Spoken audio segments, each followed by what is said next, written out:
that startup is built on. The first being paid. Give it like, since there's a delay. But what's becoming more and more prevalent. Yeah, it's working now. Go try to talk to him. Figure it out. Success in how you build a community. So I want to thank James for picking up We Are Silicon Valley. Yes, thank you very much. Thanks, Mom. Clapping back there for me. But we're going to have a great show today. James, talk a little bit about why we're here, and also tell us about StartupGrind. We've got a lot of things going up. Yeah, so just a quick shout out to the venue we are here today. So I think you can all agree this is a one-off setting, a beautiful setting. This whole complex is something called Springline, and they cater for corporates on this side. CANOPY has a co-working space, which is beautiful inside here, both open to tours and whatnot for corporate side of it and the resident side of it. I actually live on the resident side, so I thought what better to do an event than on my doorstep. So I actually had to run home before to get some sunscreen on, which again, for a British guy, I had to do. But yeah, why are we here today? I run Silicon Valley StartupGrind, and we cater for all early stage tech startups, so from ideation through to Series B. We work with an amazing network of investors. I run several events every month. These one-off events are when I try and bring the community partners together to make a better and bigger event for everybody. So what is today? Today is my chance to assemble the Avengers of community building. So we have 8 back-to-back sessions today from different community builders that I know, that I'm friends with, that I were part of, and we've all come together to bring and co-mingle, and hopefully everybody leaves here having met somebody new, somebody who's added value to their network, and you have fun, and you come back. StartupGrind itself, we've been going for 15 years. We're a global community of startups. We've hosted 20,000 plus events across 250 cities in the world, helping early stage tech founders. So we are here to continue to do that and help any founder on their journey, whatever stage Audio. At. We have amazing.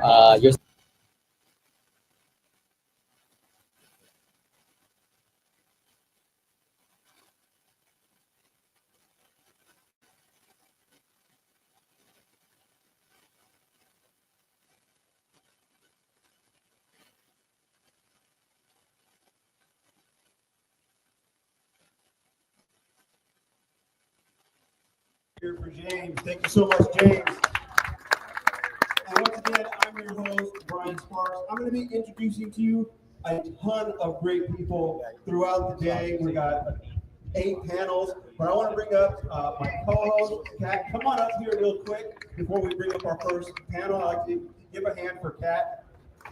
Kat is with Good Trouble Ventures. Yes. Meet all my friends, Kat. I know, thank you. This is so great. It's like a family reunion. I got to meet an extra special guest. I love it. So tell us really quick a little bit about Good Trouble Ventures and what you guys are doing. Good Trouble Ventures is an early stage investing firm investing in the intersection of entertainment, creativity, and technology. So all things that basically power those two, and we feel that entertainment and technology are the 2 biggest cultural influences and levers. So we're looking at AI startups, all kinds of different technology that power all the things that we love to do.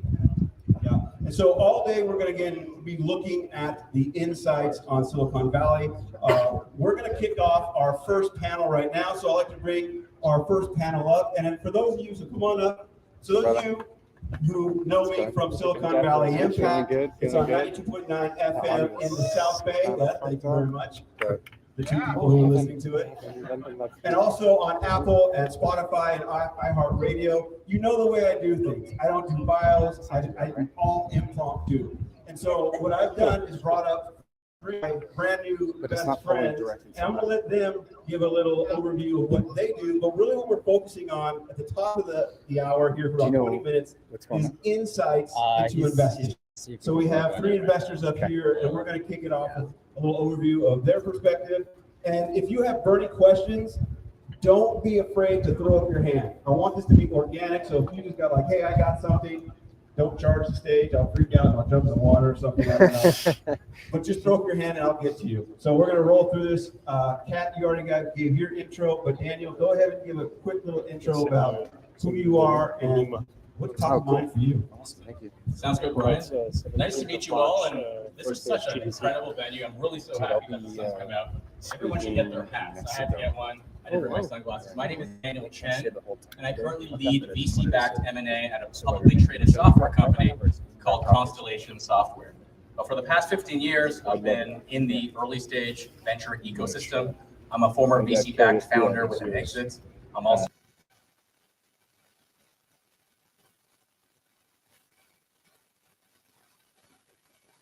I remember the very first Super Bowl of StartupGrind. It was in 2012 Put it back to in downtown Mountain View. And I had a little table there as a founder, and it's just so cool to be part of the community for this long. Nice to meet you all. Thank you. My name is Eric Bertrand. Bonjour. So I'm French, living in Silicon Valley since 1998, 20 years in venture capital. Managing director of a firm called BGV, we are just a couple of the street there, doing enterprise software, vertical AI. And the second aspect we do is cross-border investment, Israel, Western Europe, India. We have a seed fund in India. And we started in Japan. Early stage, seed series. Nice. And we're going to be dealing with this all day, so we'll just roll with the punches, have fun with it. But the first question I'm going to throw out to our investors is really, there's a lot of concern that fundraising is harder nowadays. So if it's harder for those who are looking to build out their fund or raise as a startup, what are some high-level insights that you need to demonstrate as somebody who is fundable? And Kat, I'll kick that off to you first because you guys are charging in a unique space. What are you looking for as a fundable company, and what are some insights in terms of raising in today's market? Sure. Thanks, Brian. Yeah, so I would say the things that we're looking for, especially in early stage investments, it's really a team and founder bet. So we really want to see, what's the cohesion there? How are you all getting along? What's your vision together? Will you make it through the pivots? Will you make it through the hard times? Will you have resilience together? Are you going to stick it out? Do you have emotional intelligence? Are you coachable? Do you listen? All of those kinds of things. And I think it's also a differentiator. Like, what's your moat, and how are you different from all the other AI startups? Well, how are you going to win? How are you going to be the cream that comes to the top? We want to be able to see all that, and how does humanness stay in all of that, right? And for us, we really want to see, how are you pulling in the creatives to that process, right? Is it just coming purely from technology, but you don't really understand the creative side? You got to have that, right? For sustainability, for scalability, we want to see that the artist or the creative stays in the process, and then they get to be a part of it, and they have the AI instead of it having them. I love it. So what you're saying is it's really about the person more so than the product. You got to have a great idea that solves a problem. I think that's table stakes. Yeah. You don't have a good problem, you don't have a good product. Like, why are you even talking to us, right? Like, we're going to see through that in a second. But I think past that, it's got to be a team that really is going to stick through all of the things, especially in this market that's interesting. I see a lot of nodding heads, right? Whether you're a fund or a founder, you've got to be able to figure out how to stick through the hard times. And you got to figure out what makes you different and how you're going to stay in the game. I love it. Daniel, you've seen it from both sides as an investor and a founder. Yeah. Where can we add to this in terms of your insight of what's fundable? So I think your opening is one to reflect on, which is that fundraising is hard right now. Being an entrepreneur is hard. Fundraising is always hard. So as long as you accept that as a challenge rather than something that defeats you, that's the first place to start.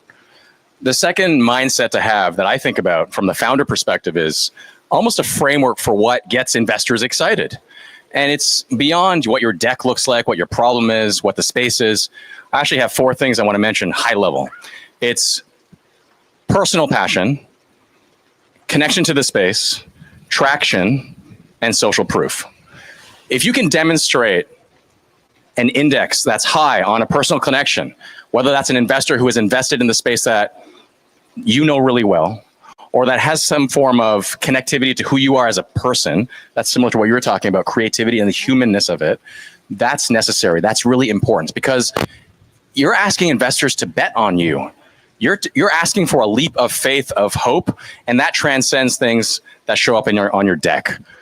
Traction, revenue, users, customers is also incredibly important. But let's be honest, there's a lot of investors, a lot of cap tables where social proof, other people who have said, yes, I like this founder and what they're doing, is also an important part of the calculus in identifying the right people to bring together to push you through those tough times. I love it. Eric, you work with companies all over the world. I mean, you understand this from multiple cultures, perspectives. Give us a global view. I mean, we're here in Silicon Valley. Proudly, I say Silicon Valley is the hub of startup, but what are you seeing globally at this point in terms of fundability? Yeah, I would say that, I don't know if you know that, but about 50% of the startup created in Silicon Valley are done by first generation immigrants. So by definition, one company out of two is done by somebody coming from another country to work here. So for us, I can only build on what has been said, but I would say it's fundamentally leadership. Leadership in the sense of attracting top talent, leadership that the customer will want to talk to you, and also leadership of fundraising. So we're really looking at this fundamental quality. And of course, when you deal with different culture, this leadership is declined different way. An Israeli entrepreneur, an Indian entrepreneur, or an entrepreneur from France are quite different. So you need to decode these the cultural differences. And I would say, something we tend to look more and more is the capability to raise money. I say, if you want to be a successful CEO, you're going to spend more and more time raising money, C to Series A to B, B to C, IPO. If you do IPO, you do secondary. So we're looking also at the capability of people to be able to raise money. And by definition, a young entrepreneur has not done it, but we are trying to decode the personal characteristics. I love that. And if any of you have questions about raising, if we got a hand up, we can throw the judge. Go ahead. And I'll repeat it. Sure. I have a question that overlaps social proof. So she's asking a question around social proof. All right. And fundraising. Where do the governments fall? So if you have SBIR funds, if you have military funding or support, where does that fall in how you vet founders? All right. Did you guys catch that? I think I got some of it. So I'll repeat the question. Where does, in the context of social proof, where does government funding and vetting count? Whether that's grants or innovation, it does fall on that spectrum. It is something to consider. It is positive. It's not the same thing as my best friend who I've known for 15 years, who's a venture investor, saying he's going to lead this and I better get in. It's not the same thing. So yes, go get it. Go get it. All money is green. Some money's more green than others. That's my reaction. I saw one other hand. Go ahead. Hi, so I'm a designer. I'm a founder in health tech. I have the hobby of asking the hard questions.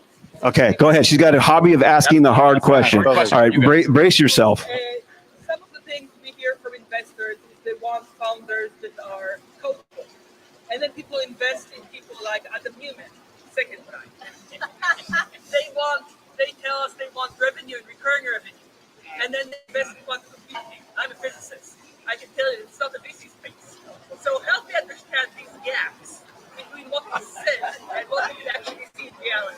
And this is not personal, so I'm sorry. It's not All right, did you catch it? It sounds like, why do we have to wear so many hats? I like why you have one story, but if I look at what really Is that the person is realistic compared to what he or she can do or not do, and also open on what they don't know. For me, if you want a no would be the guy come with, let's say, a couple of $100K revenue and knows it all. That's almost a no. So authenticity is very important. So what you're saying is it's okay for a founder to say, I don't know, as long as they got a good team that It's they can. almost positive for me. Yeah, it's a positive. Go ahead. And I think it can be a good filter too of if you're getting feedback back that they don't care about that, it's probably not somebody you actually want to be partnering with for the next 10 years, right? So this is like a passionate marriage that you're hopefully in with your investor, right? In some sort of way. So I think it's an organic filter that says like, okay, how are you aligned and how are your values, aligned in that moment? Eric, you said something earlier about working and seeing founders in Silicon Valley who are immigrants just really crushing it. And I echo that. For the last year, I've had founders on my show, Silicon Valley Impact, who are founders, and they have the best stories. They have the most grit, the most resilient. How important is it for a founder, one, and this may be the obvious question, to be resourceful and have that ability to come into an unmarked territory for themselves and just create a community, much like we were doing here today? No, I would say, of course, you have a very good point. It is if somebody is passing the hurdle to come here and leave the family, leave the friends, and build that, that's also a good example of motivation. The good news in Silicon Valley, there's a lot of community. There's the Israeli community, French, German community. So usually for the entrepreneur, they can start with this community, which is entrepreneur, founders, and also VC who connect with them. That's very important. But at the same time, it's important to understand the way of doing things here.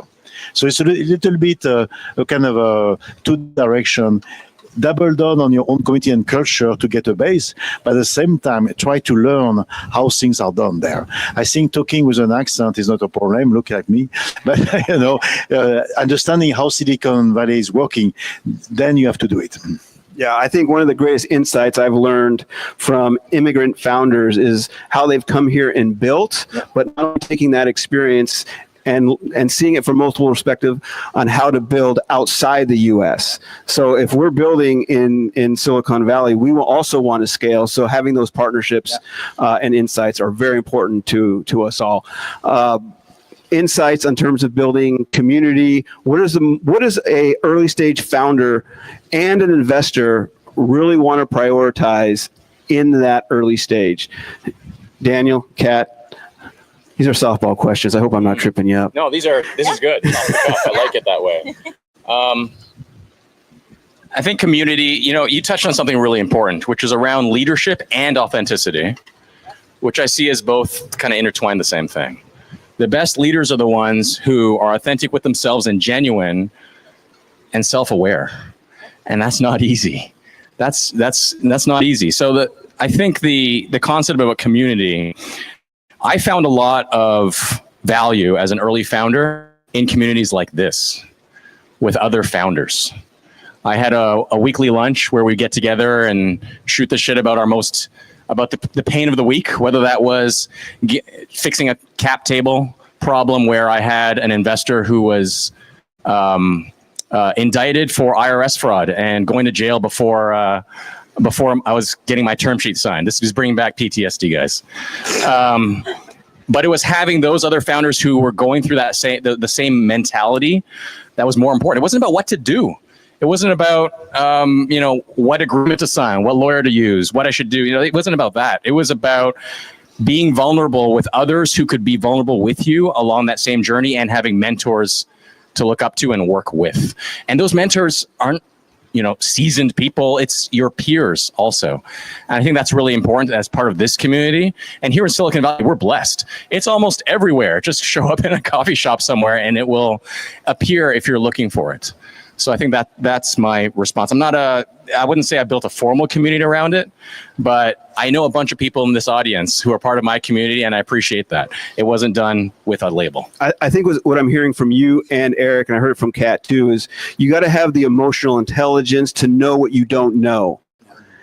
And be okay to that. Yeah, the awareness. So know what you don't know and be okay with that. And then again, surround yourself with people who can kind of help fill in that gap. So we have time for one more question. If anyone has a burning question. And just a reminder, this is a disclaimer. This is not an opportunity to pitch, but ask a genuine question. We'll get to you. Y'all, those of you who are laughing, you know what I'm talking about, right? All right. So go ahead with your question. So I hear a lot about seed capital being somewhere around 3 million, 5 million. Series A, $5 million or maybe higher. Where does it, what's the kind of the norm that you, and I also hear that seed money is, $500,000. So how do you value a company so that you can set the stage right? I would say there is no magic number. is how much capital you need to reach a certain milestone. So as an investor, I want to invest and make sure that when the next round is happening, the valuation of the company has increased. So the bottom line is how much capital you need to reach a valuation increase. Yeah, that all things make sense together, right? That you can map something out instead of just pulling a number, right? Because this is what the market shows. I think you have to show back to that authenticity and being in the like, hey, this is what we need. This is how our business will work. This is what makes sense. All right, wonderful. I think that's all the time we have for this panel. I want to thank Kat, Daniel, and Eric. Give them a warm round of applause. Thanks, Brian. Great Thanks, job, guys. And Have we a will great bring, time at Startup Grind. Yeah, and we will bring up the next panel. Give us about 2 minutes to transition. Thank you, Deep, for Thanks, inviting me. James. Where's Two guys here, and it's who? It's Tim, Tully, and Jeff Seibert. Jeff and Tim. There you go. All right, we're ready. There's sunscreen on that on the bar. All right. Nice to meet you. All right. We're going to do it quick. I didn't know this. All right, without further ado, and to keep the momentum going, I want to bring up our next panel. So Jeff Seibert and Tim Telly, will you guys please come on up? Give them a warm welcome. This thing is not catching, so I can't see it. It's all good. And I'll let you take it away. Yeah, well, All right, good job. awesome. Hello, everyone. All right, awesome. We're super excited to be here. I'm Jeff Seibert. I'm the founder and CEO of Digits. We do AI accounting, helping all early stage startups automate their accounting. This is Tim Tully from Menlo. Hi. Our office is right there, by the way, if you need to find us. Couldn't be more convenient. We are going to dive into early stage investing, what's new, what's the latest, what's going on, hopefully share some practical advice. But wanted to start with just brief intros and backgrounds. Do you want to kick it off? Yeah, sure. I'm a partner at Menlo Ventures right there, as I said. Mostly do infrastructure, well, AI. Everyone says they do AI investing, but I do actual AI investing. Some of my companies are like Pinecone, Neon, unstructured, sort of deep infrastructure level type of investing. Prior to that, I was CTO of Splunk. I used to run product and engineering there for many years. And before that, ran engineering at Yahoo as well. Awesome. And I'm basically a serial entrepreneur. Digits is my third company. I started a document collaboration startup way back in 2008. We ended up getting acquired by Box in 2009 as the first acquisition Aaron Levy ever did.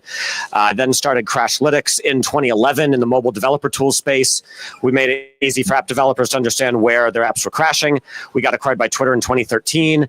And then in 2015, I was named head of product at Twitter. So one of the many defense against the dark arts professors at Twitter who played that role. But as a result, over that time, I've raised 7 rounds of funding, 6 of them successfully. 1 did not turn out, and we ended up selling the company. That was way back in 2009. And so we want to get really tactical on early stage startup fundraising, and wanted to kick it off with just the title of the talk, which is what has changed over the past 12 months? What are you seeing?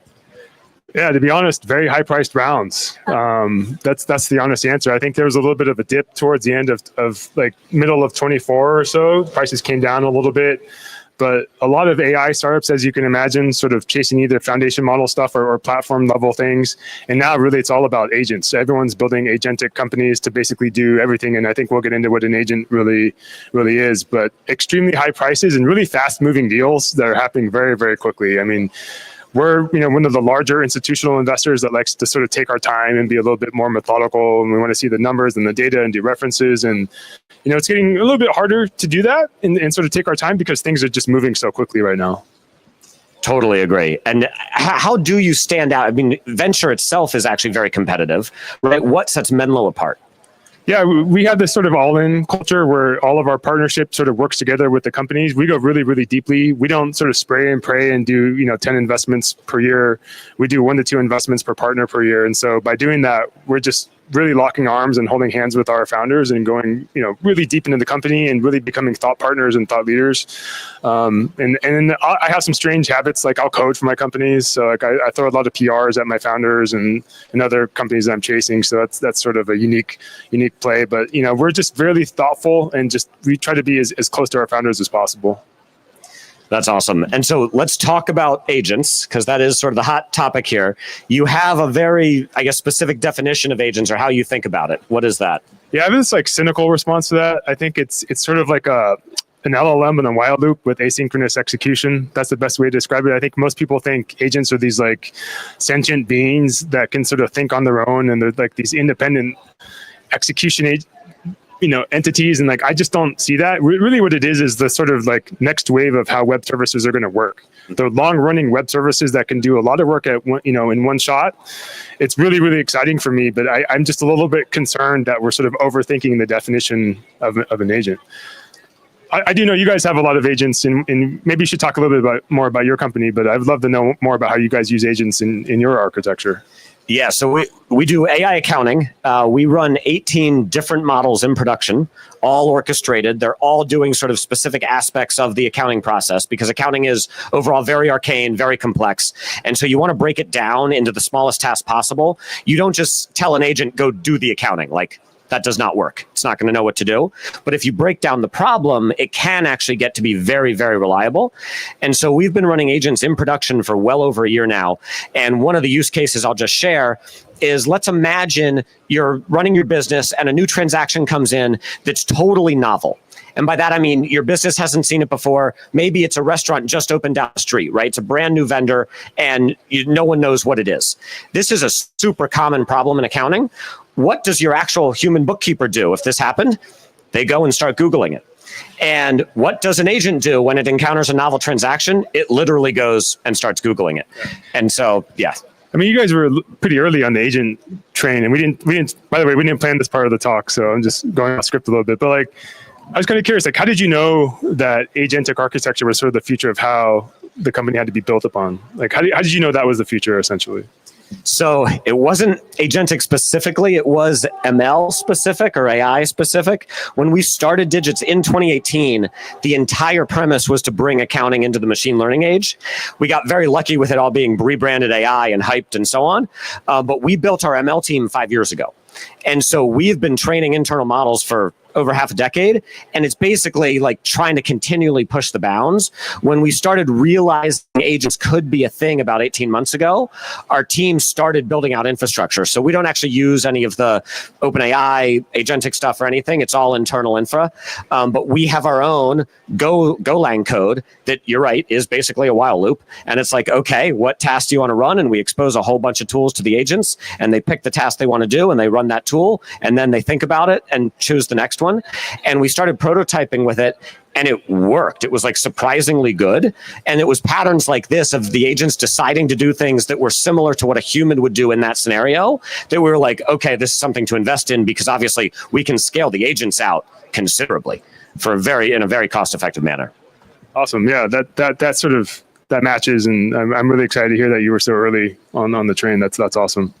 There's so much AI hype now, getting back to our scripted part of the talk.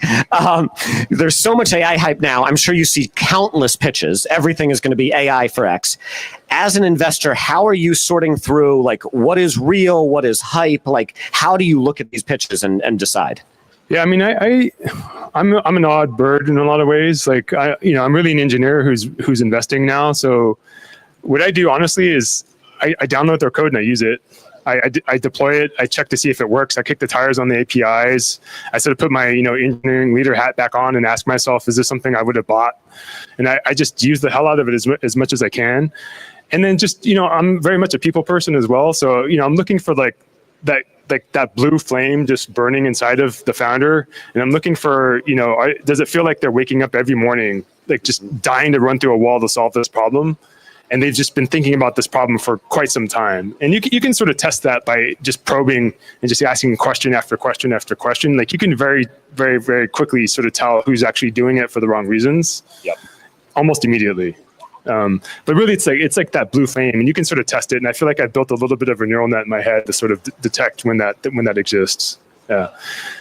What worked for you when you were raising money? I mean, you've done 7 times, but in 6 successful ones, I think you said. Like, yep. What worked for you? I mean, you've raised a lot of money over the years. Like, you know, you're on the opposite side of the table. I'm kind of curious to hear from you what worked. Yeah, I'll share some of my approach in case it's helpful to folks. And it's interesting, as you said, like the pace of deals is getting faster and faster. So I think this actually matters more.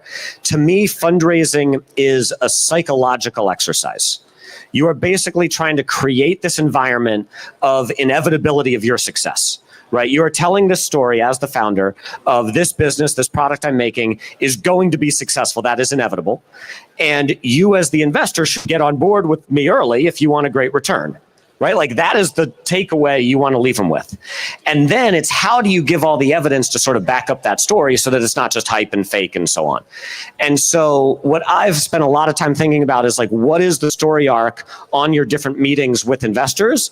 And how do you sort of connect those dots into this line trajectory, into this ramp trajectory, so that you're telling this really momentum-driven story of the business? And so actually for 6 of those 7 rounds, I never made a deck.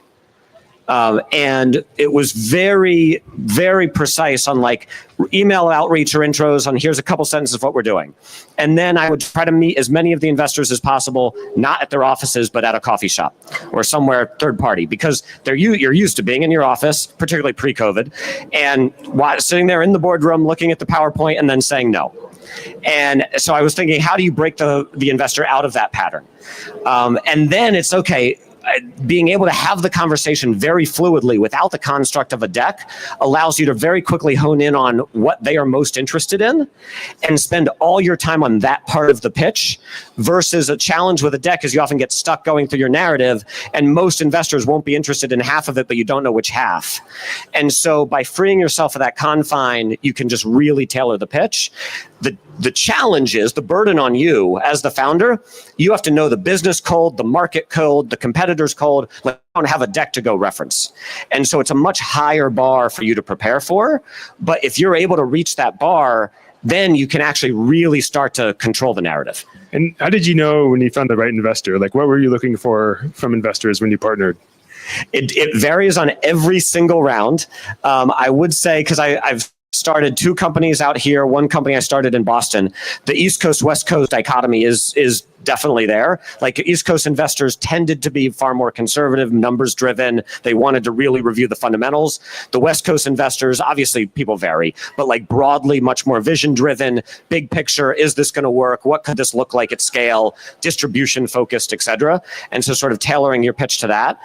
But then in terms of round construction or investor sort of profiles, I'm always thinking of the next round. You basically want to design this round in order to make your next round easier to raise. And so I was very intentional on like, okay, if this firm had this chunk of the round, we'd want a firm with different aspects taking the other chunk of the round so that we could balance that next time. Were there any like specific personality profiles or something that you're after, just in terms of the types of people you worked with, aside from the East Coast, West Coast deck? Yeah, it's the whole metaphor of like, oh, you're marrying your investor is very much true, right? Like, you cannot fire your investors. They are invested in the company. And so to me, it's always been about picking the individual even more than the firm. You want someone who you can collaborate really closely with, that you trust their advice, that it's easy to talk to. Over the life of the company, you're going to have a ton of really hard conversations and big up and down moments. And you want someone who you can feel has the empathy to go on that journey with you. And so I think those are some of the aspects I look for. Yeah, that's almost the same exact answer I would give you sitting on the other side of the table. It very much feels like you're getting married to the person in a lot of ways. And I probably talk to my founders more than I talk to my wife. Yeah. So. And I mean, you've done some incredible deals. I think Pinecone is one of them. Tell us some stories, like what's struck you about a founder or a team or a product where you were like, yes, this is something I need to go in on? Yeah, the Pinecone thing is weird. I don't know if you guys know this company. It's basically a vector database. And so, this thing I met it in 2021. This is well before the generative AI sort of wave occurred. And the idea behind that was I thought like, hey, this is an amazing set of founders, deeply, deeply technical. It's just, sort of my cup of tea. That's what I get attracted to.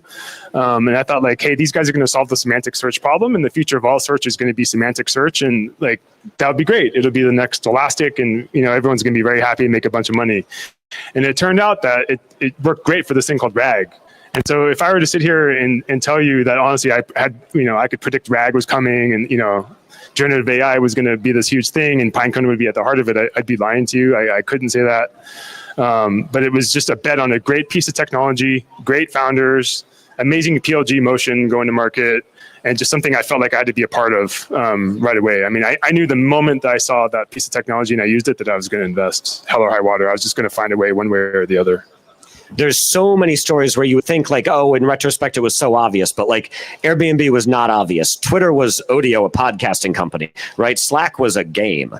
And so when you're making a bet really early stage, like how much of it is the founder versus what they're building? Yeah, I mean, one thing we hit on is like we're one of the top two institutional investors in Anthropic. A lot of people don't know that because we're kind of introverted in some ways, but that was an obvious one, right? It's like you had these guys coming out of OpenAI that had written some amazing papers, really, really sharp.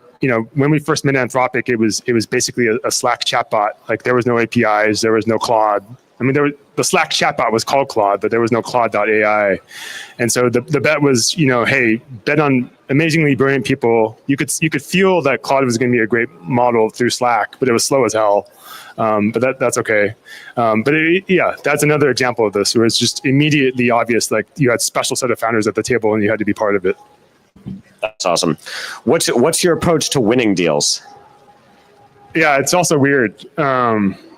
I code for my founders. Like I'll start submitting PRs against them. I'll start making introductions to customers. I send them presents sometimes to go to basketball games with them. Just try to win them over. It's kind of like dating in a lot of ways. I try to like date the founder a little bit and just try to win their heart, I guess, because it is like getting married, like we talked about. But I do find very tactically that throwing code at founders is very helpful, and they really, really appreciate that. And I think I have a little bit of a unique edge in that way. I mean, as a technical founder, I would have loved that. None of my investors have ever coded for us, so I love that. That's a winner. Well, maybe I'll throw something at you tonight, man, and make your other investors. So, love it. Is there anything else that you wanted to share on the fundraising side? I mean, you're you have so much experience on it. You've raised more rounds than a lot of people, I think, that I know personally. I mean, what other tips do you have to help people? Yeah, it's a great question.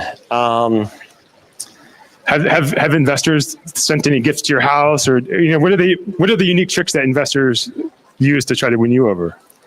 That's funny, actually. No, I also haven't gotten many gifts. I don't know. Maybe they weren't chasing. It's because you're not working with Menlo Ventures. Yeah, man. exactly, that's exactly.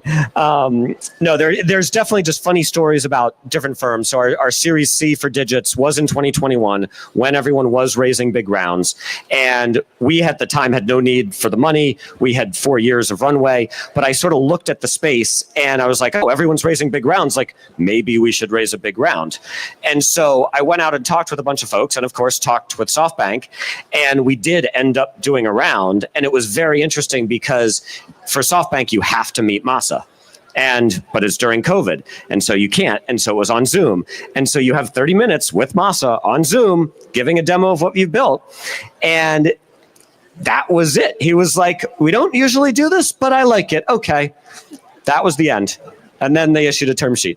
And so it's just so funny how the different firms operate and make decisions. I had a different point. What did I say? Well, I had another question I wanted to ask you, which is like, you made a point earlier about raising the big rounds. I mean, I think that's one of the things that we sort of struggle with as investors is trying to convince founders that they don't necessarily want to raise the biggest round possible. Like that's actually a fallacy in a lot of ways. Maybe you can just touch on like why that's actually a bad idea in a lot of cases. Yes, this is actually a really great question. I actually totally agree with you. Never raise a big round. Only do it in very certain circumstances. To give a sense, so my first company in 2008, we raised $500K on 1 mil pre. And so we gave away a third of the company in the seed round. And that was typical in 2008. Actually, some friends of mine gave away more of their company in the first round then. And then for Crashlytics in 2011, we raised a 1 mil seed round on 5. And then we did an A, not that much higher than that. And of the $6 million we raised in total, we only ever spent 3 of it. And so we're just like extremely cash constrained. I would highly recommend that approach for everyone out there. I think the current environment is a bit of a trap with all the high priced rounds because it does set this very high bar for any even potential acquirer to look at you. And as a founder, that actually hurts you because the fewer options you have on the table, likely the less of a great outcome you're going to have just because there's not many choices. And so Digits was very different, a very intentional approach. We are basically going head to head against QuickBooks, against Intuit, and it'll either fail or it'll succeed. And the outcome's very binary. And so we knew we were on a very long road. It took us over 5 years just to build the product pre-launch. So we ended up raising 100 million pre-launch, pre-revenue in order to go do this. But that's only because of those unique market dynamics. I would not suggest that unless you're in a very specific type of market. Yeah, I think that's right. I mean, we see people trying to maximize dollar raise as much as possible, especially early stage ones. And like, that's just, you nailed it. You nailed the answer why. It makes it hard to acquire. It makes it hard for you to raise your next round. Like, it's just, it's problems all the way through. So I remembered the other piece of advice I was going to share is always be talking with investors, find opportunities like events like this, whatever it might be through your network. I meet with an investor probably twice a month now. We are not raising and haven't been for a while. You want to stay in touch with what's going on, what's happening in the ecosystem, keeping folks updated so that when you do have the opportunity to raise, then you're not starting the conversation from scratch. Then you have all these relationships and you can put a deal together in a relatively shorter order so that you're not wasting a lot of time and you can really get back to building your business. Should we take some questions? Yeah. What can we answer for the audience? Yes. You said that an investor or startup. Sorry. Thanks. You said in the comments that for investors, a startup is like a marriage, right? So can you comment on to what degree opposites attract? I don't have any good examples where I didn't invest in like a very technical founder, so I couldn't say that I actually have that necessarily. Like every single founder I think that I've invested in is a former engineer or a former actually venture capitalist in some cases. So I actually don't have a good example, but you might. Yeah, it's a great question. I tend to, just personality-wise, I tend to really love investors who see the big picture and the vision and sort of the intuitive like development of the market. And so that everyone I've worked with has sort of fallen into that. I haven't picked anyone who has like a deep quantitative financial background, which is a big chunk of investors, and some really like that approach. And so I think it is personality. One maybe helpful piece of advice for the company I did start in Boston, we ended up intentionally splitting the round, and I gave half of it to a Boston firm because we wanted local support. We were there, and half of it to a San Francisco firm because I didn't want to be typecast as a Boston company only. And that was very effective. They had very different perspectives, and I was very intentional about seeking their advice independently. So I'd get each of their advices separately, and then sort of pick and choose which I wanted to follow, and it was very helpful. Wait, can I just ask you one quick follow-up? Does that mean the personalities you invest in are like you have similar Do you have similar personalities of the people you invest in? I hope not. I hope I don't have similar personalities to people. Like that would be terrible. But I do. Yeah. I mean, just to expand on sort of what I was saying earlier, it tends to be a lot of scientists, a lot of engineers, sort of introverted type people. So it's pretty similar. Yeah. Thanks. It's good. Hold on, Mike. Falling asleep on the job.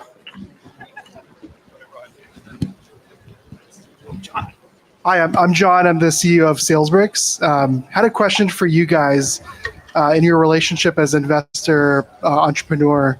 What are some of the boundaries that are healthy for an investor kind of reaching out during after hours on the weekends? I'm an early stage startup, so I get text messages left and right, sometimes in the middle of the night. So I don't know what good is. So love to hear your thoughts. You probably want to hear that there are boundaries, right? I would say there probably are very few boundaries.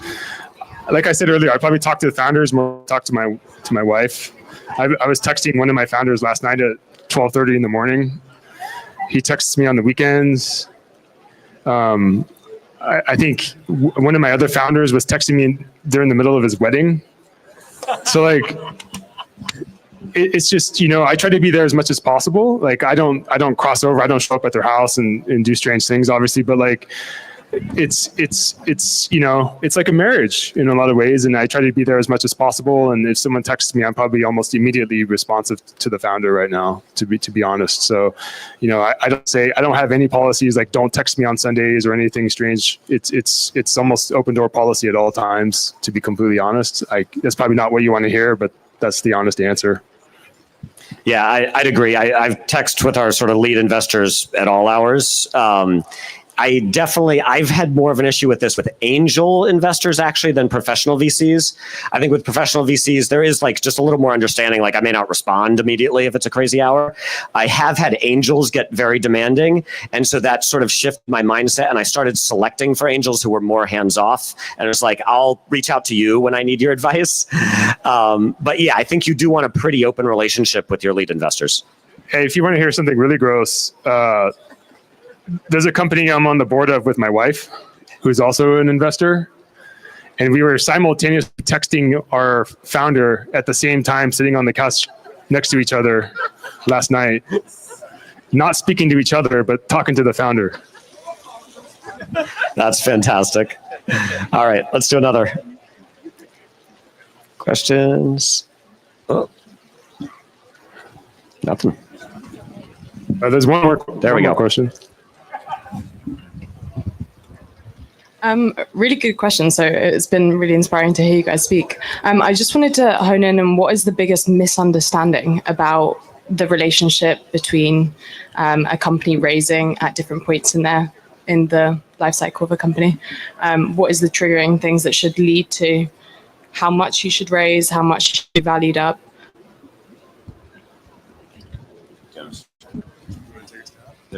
Once you're in the rounds, you do want to control the valuation of it. Yeah, I think, if I understand your question correctly, it's like, what's a misunderstanding about a company in the middle of its fundraise? Is that essentially the question? Yeah, I think one sort of thing that's a little bit misunderstood is going back to what we were talking about earlier is just, exactly how much to raise. I think a lot of founders make a mistake around that, and I oftentimes find myself having to course correct them in terms of how much they need. And what I oftentimes find with founders is they raise what they hear that they think they're supposed to raise from talking to other people, but they haven't actually sat down and built a model to actually in Google Sheets or whatever it is to say, hey, I need X headcount based on this ARR that I think I'm going to hit. And it doesn't have to be precise and scientific. It just has to be something directionally correct. And I can't tell you how many times I've seen it just totally off by an order of magnitude, and just something that just makes no sense at all is just grounded based on hearsay and what they hear from talking to folks. I don't know if you have a similar. I'd also say valuation, like I have picked investors that were not the highest valuation. And that's what you want to do. Like I would much rather accept a lower valuation on a cleaner term sheet. You do not want to work with investors who have all sorts of additional terms in the term sheet. And you want to pick someone you really enjoy working with. I would 100% pick someone you really like, even if the valuation is somewhat lower, than just trying to maximize valuation. And unfortunately, then you're stuck with someone who you won't work as well with. All right, I think you got time for one more question. Yeah, thank you. Thank you for the panel, great firesides. I have a question to both of you. First of all, for you, with your experience, great experience in raising funds, what was the worst relations you got with the investor during all this journey, and why? And for you, about the same question, but vice versa. So what was the deal you passed on? Why? And then that was something you missed literally, seriously. Yeah.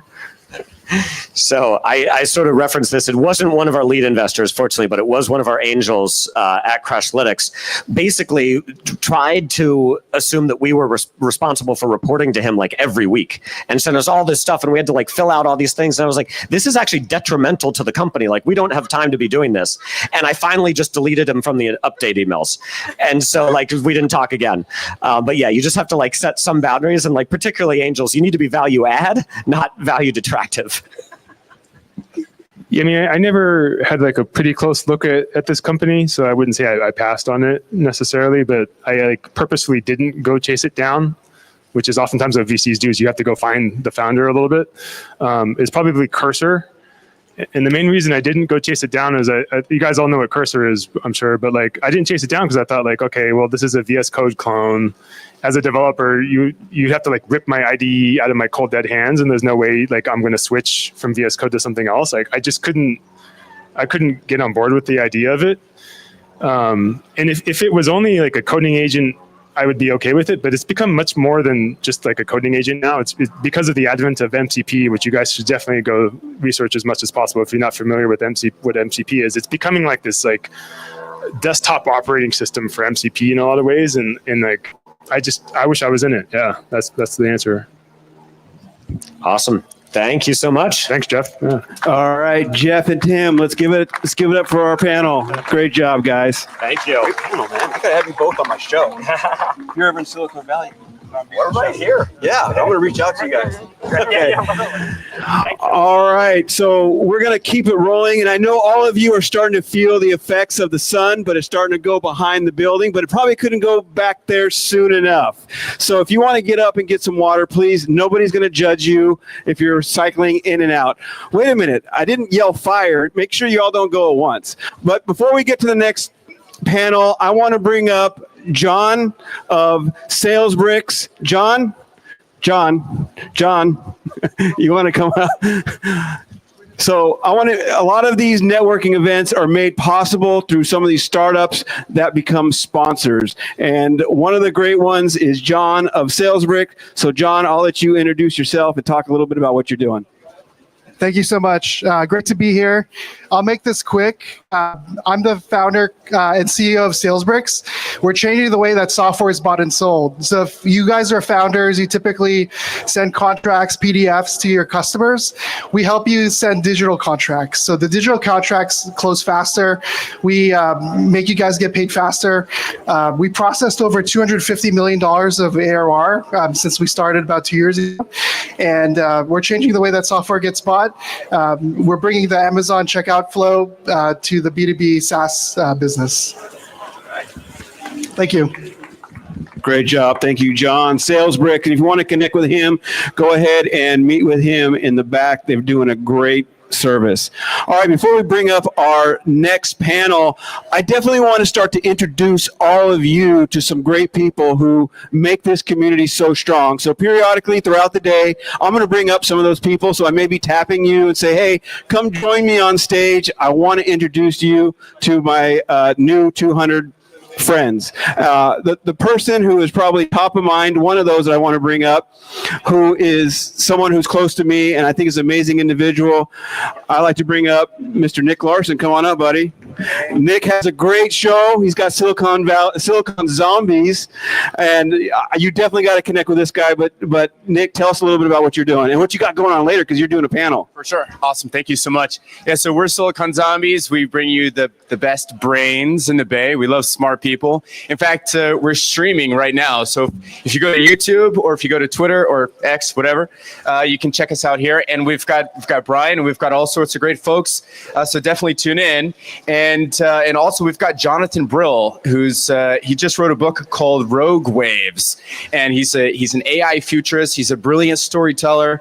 So be sure to tune in. And so just wanted to give a quick shout out to James and Bill Berry and all these wonderful folks and Dasha. So let's give a round of applause for these guys.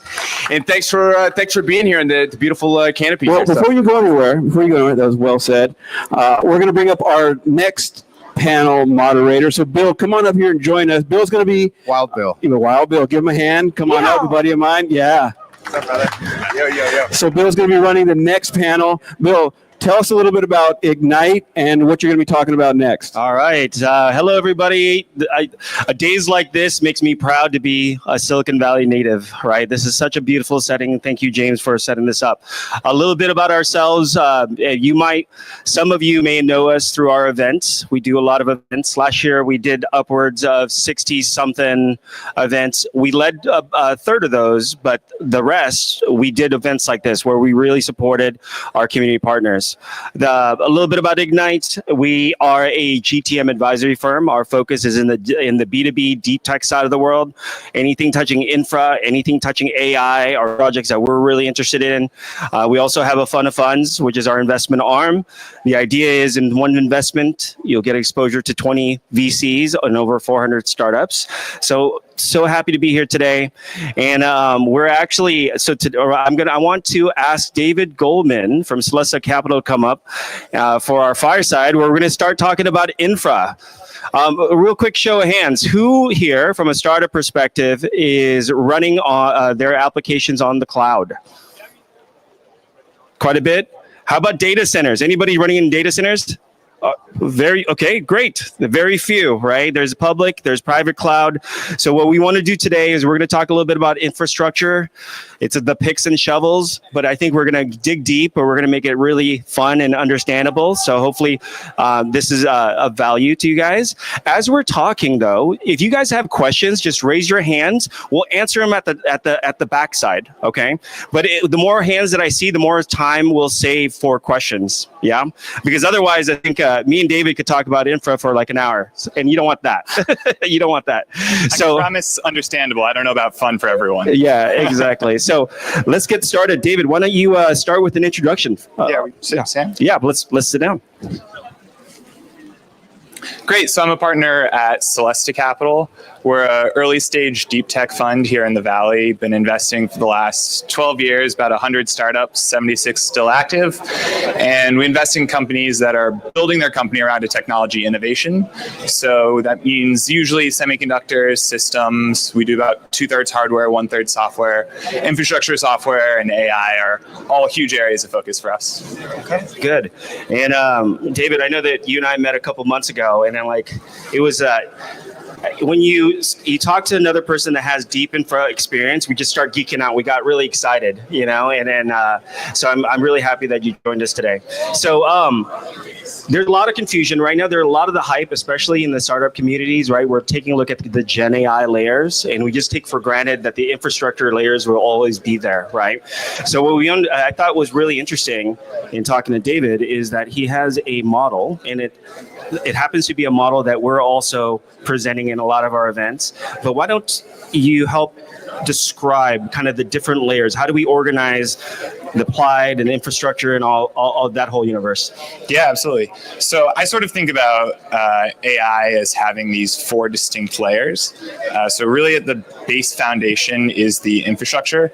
So that's hardware, it's your compute, your networking, and everything you need to run the data centers or whatever infrastructure you're going to be using.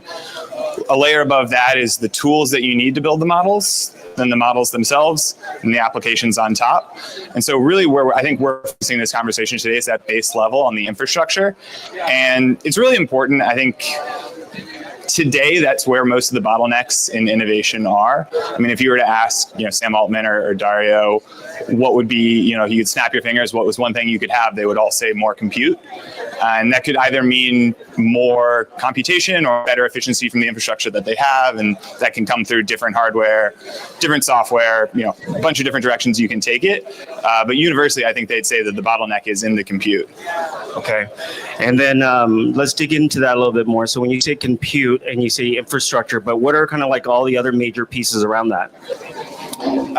So you've got sort of your, what I would call processor, although it's not a CPU anymore. It's more GPUs and different architectures there. You've got the networking around that. You've got the software to run the data center. You've got the interconnect between the data centers and different points of presence or wherever it is that you're going to be accessing it. And then all the way up to whatever software is going to be used by the application layer and communicating with that. Yeah, no, that's a great point. And for everybody here in startup and this, we are Silicon Valley, I think this is a really important conversation just to at least think about early when you raise your seed round, before your A round, you have to start thinking about how do you scale your infrastructure, right? And then, so we're going to have some tips later on at the back half of this. But let's talk about, we've been around a while where we see the pendulum swing back and forth. I started out in early 2000s selling Cisco gear to data centers, right? And so I'm part of the hardware is cool team, and then software, and then it wasn't cool for 15 years, right? Now it's kind of swinging back, but you had some thoughts about like the waves of infrastructure this time around, right? Kind of gathering thoughts from the past. Can you share a little bit more about that? Yeah, so we sort of think about there being 3 waves. I mean, there's more waves in wave 1, but to simplify, we'll say 3 waves of data center architectures. So you have the existing web architecture, which is where almost all of the world's data centers are right now, which is on the processing side built around CPUs, historically largely Intel CPUs. Although increasingly in AMD. And then on the user experience side is really built around latency and giving this like snappy web experience. Yeah. And there's all of these statistics that came out of the consumer web companies about how improving latency led to so much more retention in their products. And so that gets put back into the infrastructure choices that drive their decision making on who they want to work with on the infrastructure side. So that's phase 1. We're in right now this giant build out phase around AI training focused hardware. So this is GPU centric architectures that are far, far more energy dense. So like an NVIDIA Blackwell server is, I think, 120 kilowatts per rack, which is, I don't know, some like 20 times more energy dense than a traditional CPU based rack would have been. And so you have long-running processes, which is what you're training these models on, super energy dense, not as important where they're located. And that's how you end up with these like 1 gigawatt data centers in the middle of nowhere in Texas and North Dakota and all of these places where maybe historically you wouldn't have put as many workloads because they're far away from the rest of people. And that's where we are right now. And that's where like all of the money and focus is going into. Would you say that's the first wave still, or is it kind of the wave 1.5? I think it's wave 2. I mean, it is a unique architecture relative to a CPU-based data center, right? So one example is in the way that you interconnect. So all of the rage is, talking about how big your cluster is among these companies. And, I think X has a 100,000 GPU cluster. And while you might have 100,000 servers in a data center in this wave 1, you would never need to have them all interconnected and be able to share memory amongst each other because it just didn't make sense. You didn't need to. So it's just distinct architecture, in particular in how you need to think about the energy density. And then we think there's going to be this third wave, which is going to come in, who knows how long. It depends on how well everyone here does in making applications that demand infrastructure. Yeah. But where we're going to see a return to focusing on latency and focusing on cost as you move more into inference use cases and away from training. And so rather than thinking about the absolute tokens that you can have, you're going to be thinking about the cost per token and the latency that you can deliver in terms of user experience for applications. Yeah, that's a really important topic. So if we're in phase 2, and we know, and I think that's the thing that we agree on is that we know that phase 3 is coming. Just because we've seen this pattern before, especially with streaming, right?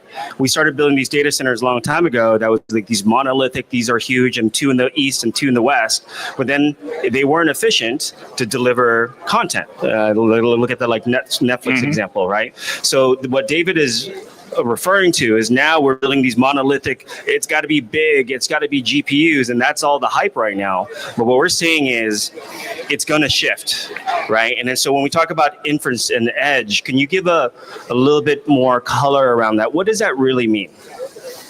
Yeah, I mean, I think most people here know, but if you don't, you train a model, that's when it's learning, then inference is when you're using it. In particular, most people think that inference is going to end up being a much larger market than training, both because you sort of train a model once, use it many times, but also because of the advances that have happened with reasoning models, which seem to show that the more time test compute, so the more compute power you put towards this reasoning, the better the output of the model is.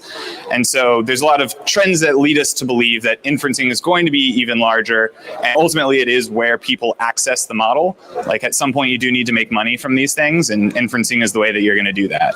Okay, and then that's a great illustration. Maybe can you give the crowd a little bit more definition around edge, right? Because how much we want to get more intelligence closer to the user. That's kind of the general description of edge. But when we're talking in inferencing, does that stop at the data center, or does that go to the 5G towers, or is it down to your mobile phones? Like, where do you think inferencing is going to be hot? Well, how much time do you have? We have 17 minutes, sir. I'm joking. 15 Q&A. Broadly, the taxonomy I like on edge is I think there's on device, which you can think of as your iPhone, or it doesn't work anymore. I used to use Amazon Just Walk Out as the example for this. I think that project is dead, but I'm still maybe going to use it. So on device is your camera itself, and then you would have what I call local edge, which is the server that's going to sit in the store. Then you're going to have local data center. So this could be your content delivery network in the case of a Netflix.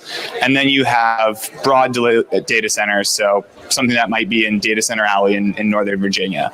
And depending on your need for latency and depending on how heavy that workload is, you're going to move things up that stack from device all the way up to global data center. So if you could run everything on device, you would, because it's basically free. I mean, you're paying for it by plugging in your iPhone at night. And so you're going to see innovation, I think, at every single piece of that in order to drive as close to the device as possible. Yeah. And so that innovation can be on the hardware side in terms of what NPU or what other processor is going into the device, but also in the software side in distilling these models and making them small enough to run in smaller environments. Yeah, no, that's a great description, and it's something really key here, as far as because we're all building together, right? So there's a lot of application folks here. Now you're going to try to say, okay, well, I want as much intelligence closer to the edge as possible. Can I do that on a mobile phone? No. Can I do that? And then you kind of just keep on working up the stack. But at the same time, the infrastructure is getting more efficient and the edge is getting smarter. We're able to do more compute with less, right? Mm-hmm. So it's kind of like this moving ball. Both sides have to talk to each other, but both sides is moving and evolving. So how do you see that gets reconciled between the infra people and the applied AI people? What kind of conversations needs to happen? A lot of it comes down to the end use case and the amount of money you're willing to put towards it and how much value is getting created. Mm-hmm. I think if you go to most businesses and you tell them I need you to buy a server with an expensive GPU in it in order to run my software, they're going to say, that sounds like a big hassle. Yeah. So in many cases, you're going to need to either figure out how to get something on device or serve it to them through the cloud. So ideally, you could get them to buy that server, and then you wouldn't have to deal with cloud costs and running all of that through your business model. But it's just not feasible in a lot of cases. Great point. Okay, a couple lightning points. These are really, really important in the infrastructure side of the world.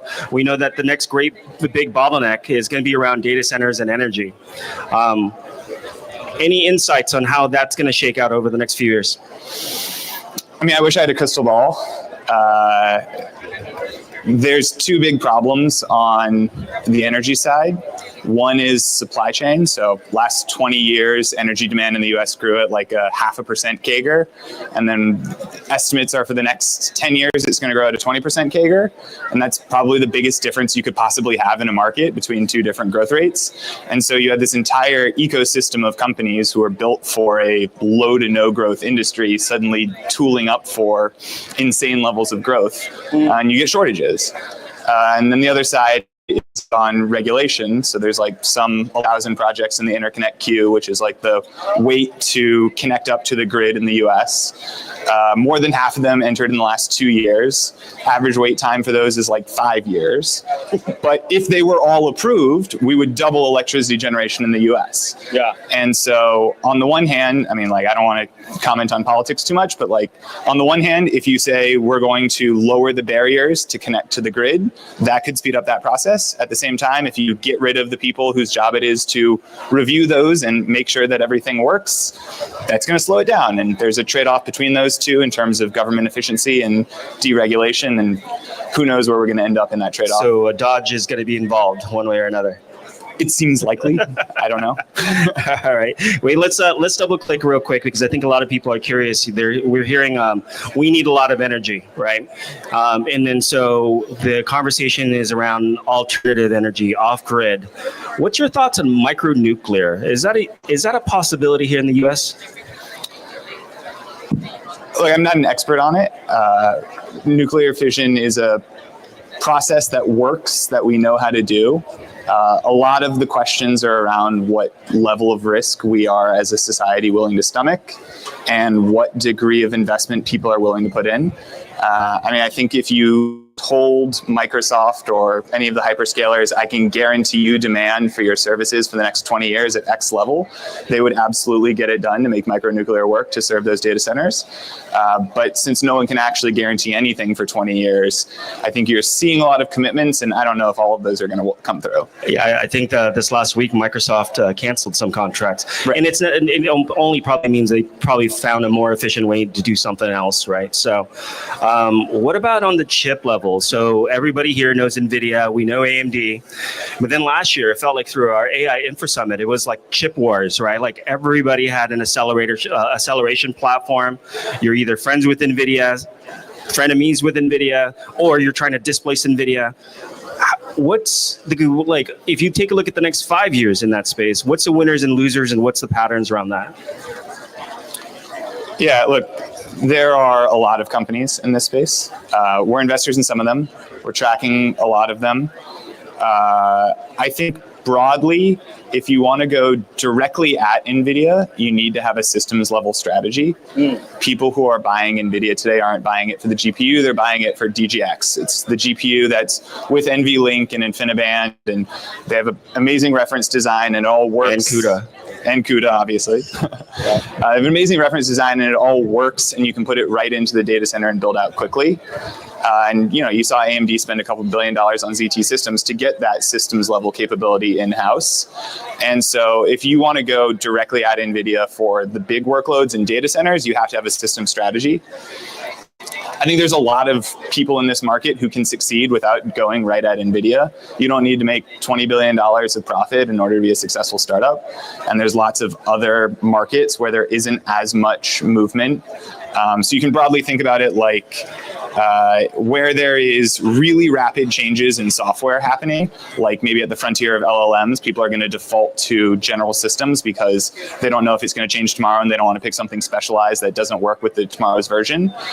But in areas where you can have something that maybe freezes a little bit in software, so take for example like autonomous vehicles, like I think there's a real opportunity for startups to compete for those platforms, because in an automotive platform you basically have to freeze the software for a couple of years, or at least create backwards compatibility because the cars are going to be on the road for 20 years. And so that you can pick a alternative to NVIDIA, and it's going to have to be backwards compatible. Yeah, and we just talked about inferencing, right? Yep. And that whole from the core to the edge, that's a lot of road, that's a lot of the supply chain of data that needs to be covered. And then so do you see some of these, there's like chip to cloud companies, but we're really doing it for inferencing. Is that really the successful strategy for that? I don't think anyone's really trying to go after training anymore. Yeah. You had some of the first wave of companies in this space, your SambaNova and Cerebras, I think are still trying to compete in training. Disclosure, we are an investor in SambaNova. But really everyone's going after NVIDIA within inference. Got it. Okay. Now this is good. Hopefully you guys are finding this helpful. This is the picks and shovels talk. That doesn't happen a lot, right? So we really appreciate that people are listening. This is cool. Hey, this is cool. This is people having fun. So let's talk about maybe now let's take it to the audience, right? Which is, there's a lot of startups here. We were talking about how it's really important to have a conversation with yourself about how you will scale at Series A, right? There's this Hotel California effect of public cloud. You're crazy if you don't start in public cloud, but you're crazy if you stay. That was a quote from A16Z on their white paper about this, right? Which is great. But what are the things that founders here should start thinking about early on about their infrastructure strategy? I think just be thoughtful and knowledgeable about the trade-offs that you're making. Like the Hotel California effect is more or less about getting caught off guard, having data gravity in one cloud, or not being able to transition between them either for cost or technical reasons. I think you're going to probably see something similar in people who try and build on some of the custom ASICs. So you're like Trainium or Maya out of AWS and Microsoft respectively, where there is a offered TCO advantage, but then you get a bit of vendor lock-in and you have some issues with needing to do probably software reports if you want to move. So just understanding where you're making trade-offs on cost and scalability versus the capability to be flexible in the future and where you're getting locked in. It's not to say you shouldn't use any of these things, because maybe you should, like everyone's situation is different, but just know what you're getting into and be thoughtful about the trade-offs. Yeah, it feels like there's the options are you grow up in public cloud and you get this inflection point, and then the GPU clouds are right there ready to also have you move your AI workloads there. But then there's the hosting. There's so many different options. Is there a good way to kind of think about or categorize in broad buckets, like the different paths?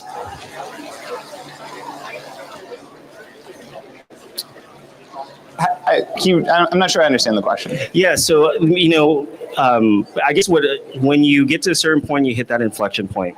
You can go to GPU cloud. There's so many different providers, right? You can build your own data center, right?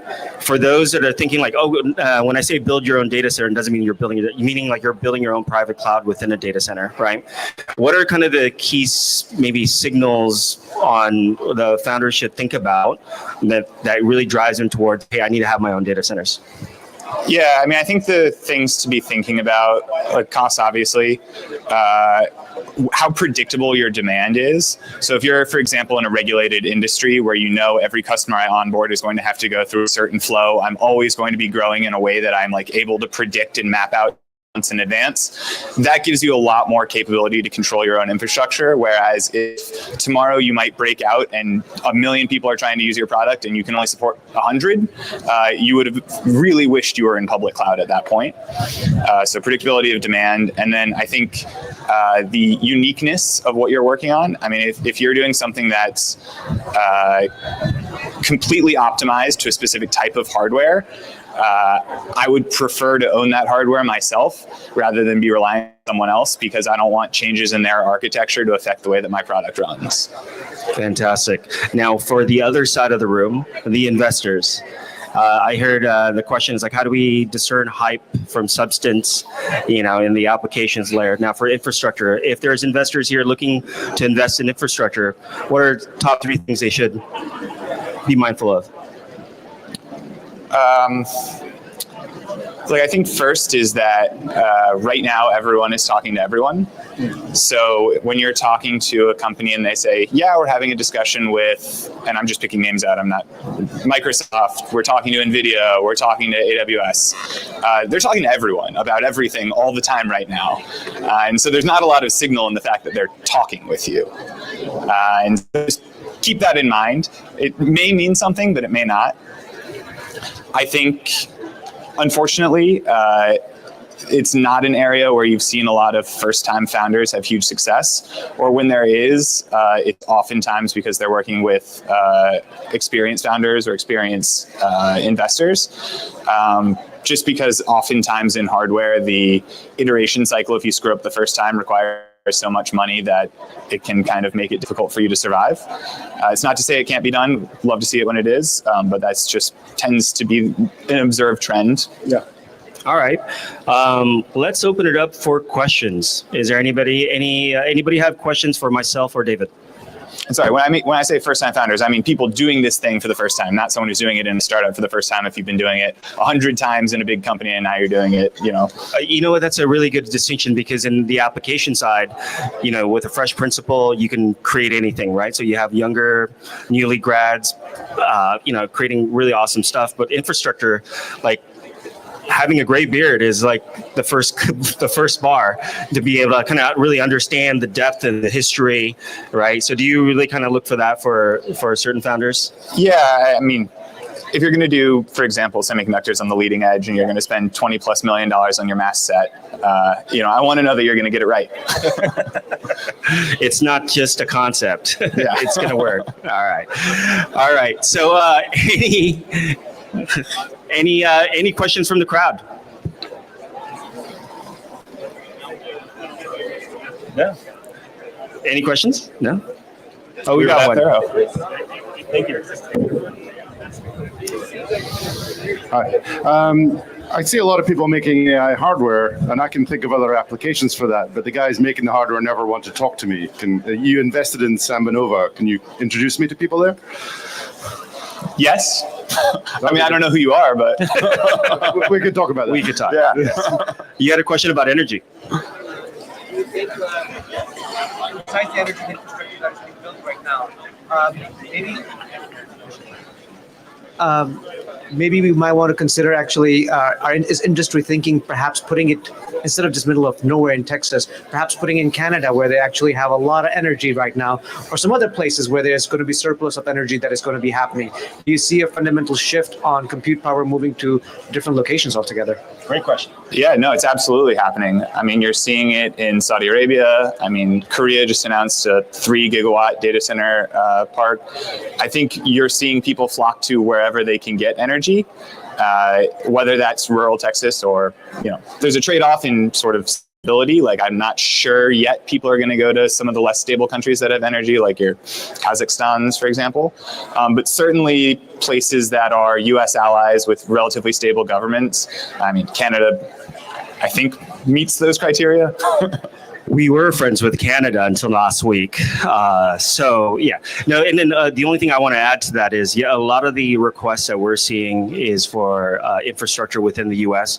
A lot of geopolitics is behind that. After the Trump election, there's a lot more outside money that wants to invest in infrastructure within the U.S. There's a lot of family offices, like real estate focused family offices, that's really making that move. And then I think there's also going to be, and this could be a larger conversation, but around sovereign AI. Each country or each region is going to have they want to have data sovereignty. They want to be able to build their own models. I think that's going to be maybe that's phase 3 in your model, phase 4, maybe. Yes, somewhere in there. But yeah, so it is right now the demand is all US. The next is US friendly countries or regions. And then, we go from there. Pablo, did you have a question? So when is the right time? When is the right time for startups to start thinking about switching to their own GPUs, and which techniques do you think the best for optimizations there, like quantization or whatever other you recommend on that stage? Yep. Well, I think it depends a little on what you're doing. Like, that was sort of the framework I was trying to talk about before. You have cost considerations, you have sort of scalability considerations. I think no matter what, you're going to want to have access to some of your own. If what you're doing, if having access to those is core to your capability to iterate, I would have some experimental capacity that would be my own. Sorry, I can't hear. As early as possible. Yeah, as early as possible for some amount of the workload, if having access to GPUs is critical to your capability to drive product forward. Good question. Anybody else? We have time for one more question. If there is one more question. David, thank you so much. This has been an awesome chat. Thank you, everybody. Let's give it up for our panel. Well done, guys. Good job. All right. Okay, good. In the spirit of connecting you with more great people, you've already met a few. There's more out here. Continue to connect. In fact, connect with me. I'm on LinkedIn under Brian Sparks. You'll see the big old pop, and then it's KES Sparks. But I want to introduce you because I love introducing people to great other people. Kayvon, you want to come up here for a second? And then we'll bring up our next panel with Mariane, Jen, and Christopher. Good to see you, buddy. Kayvon, I want you to meet my new 200 new friends. Yeah, my new best friends. Yeah. So Kayvon's got a panel a little bit later, but tell them a little bit about what you're going to be talking about and a little bit about yourself, because you've done some things. Yeah. So, by the way, If you're his friend, you're my enemy. So just remember that. No, no. But I'm a co-founder of a company called SignalRank, which is an AI-driven venture fund. So what we do is we score every single round of investment at every stage in every sector globally. And there's something called the power law of venture, which is basically the business model of a lot of these large funds.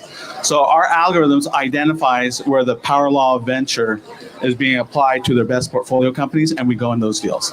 And my background is I'm the founding CEO of Plug and Play, the founder of GSV Labs, and very soon we'll be running an accelerator fund. Probably in September. Okay, I got to ask this question, and I usually ask this of everybody that I meet. Kayvon, so I'm sure everyone wants to hear this from you. You've been doing so much in the startup ecosystem, co-founder of Plug and Play. You're still in the game. What is it that you love about this? I think I love helping people who are willing to take that risk, go through the grind to make a difference and use technology to solve the problem. They're like, I love that, and so for me, like SignalRank is an AI-driven fund. I don't even talk to the companies, but we don't need to because we're leveraging the intelligence of the top funds in the world. And the top funds in the world are not in it, we don't invest. But there is something about talking to this founder where he or she has that twinkle in their eye, and helping them go through that journey because it's tough.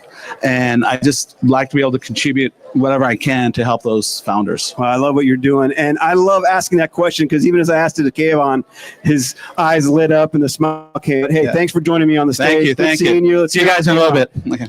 All right. Give it up for Kayvon. Thanks, buddy. All right, for our next panel, I want to bring up my good friend, Mariane Bekker. Where are you at? All right, let's hear it for Mariane Bekker, everybody. Mariane, good seeing you. See you. Thank you, Brian, for having us. I think we're missing one chair. We will get you some chairs, but good to see you. What are you working on? So super exciting. I'm, again, working on tons of stuff, but the thing that I'm most excited about is that we are building a new venture fund to fund AI and frontier tech. And the mission of our fund is that right now AI is our future. Like, it made the future happening now. So we want to invest in the coolest technologies. Awesome. Love to hear more, but I'll leave you to your panel to bring up Jen and Christopher. So y'all come on up. Let's hear it for our panel.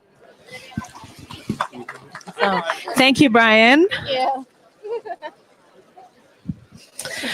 right, how is everyone feeling? Good? Wait, I can't hear you. How is everyone feeling? Great, great. Okay, so show of hand, who here is a founder? All right, who's an investor? All right, who here ever thought about like investing in startups? Okay, so today we're going to talk about how to get started investing in startups. Like, the majority of the wealth being created in San Francisco and in Silicon Valley happens when you invest. I think something like 75% of all households in Palo Alto, the majority of their capital came from startup investments. So we're going to talk about how to get started today. But before we start, maybe we could do quick intros. So a little bit about me. So I used to lead engineering teams here in the Bay Area for 13 years. Every single engineering company or every single company that I joined, we ended up exiting either through IPO or acquisition. And then after that, I started my own company to help companies hire more women engineers. And then throughout this journey, being a founder was a very lonely thing. Like, everybody say being a founder is one of the most lonely journey. So I started Founders Bay, which is a community of 45,000 founders and VC. And we're all here for all of you to really provide you a space where you can meet other founders and you can grow your startup. So super excited to be here with two of my favorite people. So Jenny, tell us a little bit about you. Hi, everyone. My name is Jenny. Is this on? Can you hear me? Awesome. Apparently I'm not close enough. Oh, there we go. Even more. Oh my gosh, I'm like kissing this thing. All right. Hi, my name is Jenny. It's really good to be here. It's good to see everyone. What I do, I am a geneticist by education, also behavioral psychology. I moved over to Fortune 500 management consulting for Fortune 500 companies. Woohoo! And then I got tricked into starting a startup. Yes, it was tricked, fully out tricked.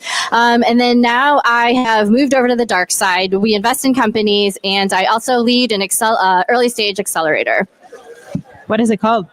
Oh, right. Founder Institute. Awesome. And Good Chris, question. what about you? Tell us a little bit about you. Hello. Can you hear me okay? Yes. Awesome. My name is Christopher. I've been in tech for, I don't know, 10, 12 years now. Before that, in a previous life, I was actually a Marine Corps officer. So definitely a glutton for punishment and misery, as I'm sure all of you can relate to that. But yeah, I actually got tricked into a startup also. That's how Marianne's. No. This is before Marianne. What? Anywho, yeah, so I've been on every side of it. So I've been multiple time founder, had some successes, had some losses. Also spent some time in management consulting. I was an innovation designer and a futurist at Accenture. So pretty cool, interesting job there. Also, I've led go-to-market in a consulting capacity for other startups. So, that's kind of an area of expertise that I have. And most recently, I've joined forces with the fabulous Mariane here at Founders Bay. And, my world now is all about ecosystem development and this new fund that we've got. Very cool. Very cool. Do you have a question? So where do we begin? Okay, I got it. Let's talk about it. So a couple different ways, right? So who here is who's an angel investor? We got any angels in the crowd? I don't see your halos. Okay, we got a couple. So there's really kind of three primary pathways to getting into investing, right? And the first one, the easiest one, lowest barrier to entry, is angel investing. Okay, so you need to be a accredited investor. And investing at the angel round is actually really cool. It's very hands-on. You get to know founders. You're investing very early stage. Typically, it's 25K to 100K checks, although that's not a hard rule. I've made like 5K angel investments. I see we got two, right? Who's done lower than two? Where's my $1,000 angel checks at? I know a guy who's done like $70,000 angel investments. So anyway, so low barrier to entry, pretty hands-on, really good way to kind of learn about investing and learn about startups if you haven't been operational yourself. Kind of stage two is kind of like a happy medium. It's investing via syndicate. So syndicate is essentially a group of people pulling their capital together, and a more experienced investor called a syndicate lead will be managing that capital, doing the diligence and everything else. So it's kind of like a nice middle ground, so where you can get access to more mature companies, but not have to get directly involved yourself, right? It's a little bit more hands off. And then there's who's an LP in like a proper venture fund here. Okay, my $2,000 man is also, I love it. Aaron, you're dynamic. Yeah, so and then there's, doing it the big way, right? So that's being an LP in like a proper.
to subsidize. How long has it been fucked up?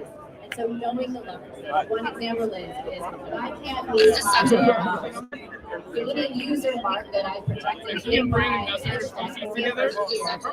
How many employees that I scheduled to pick up do I take this and how much money do I need to take? Things like that. You need to really know exactly. The other thing is I really look for people who have this like thought process flexibility where they look at things through frameworks. In my opinion, everything in life for the most part is transferable. Concepts are transferable. And so those founders who have that ability to do that, they can ride the tide. They can approach things when things are attacked. Like they can approach things better when they look from that mindset. The other thing is and the most important thing actually is the human component. So a lot of us, we say most of the buying decisions we have, it's emotional. And as people, we are emotional. But yet when we decide to create product, when we decide to put businesses together, we actually take that human component out.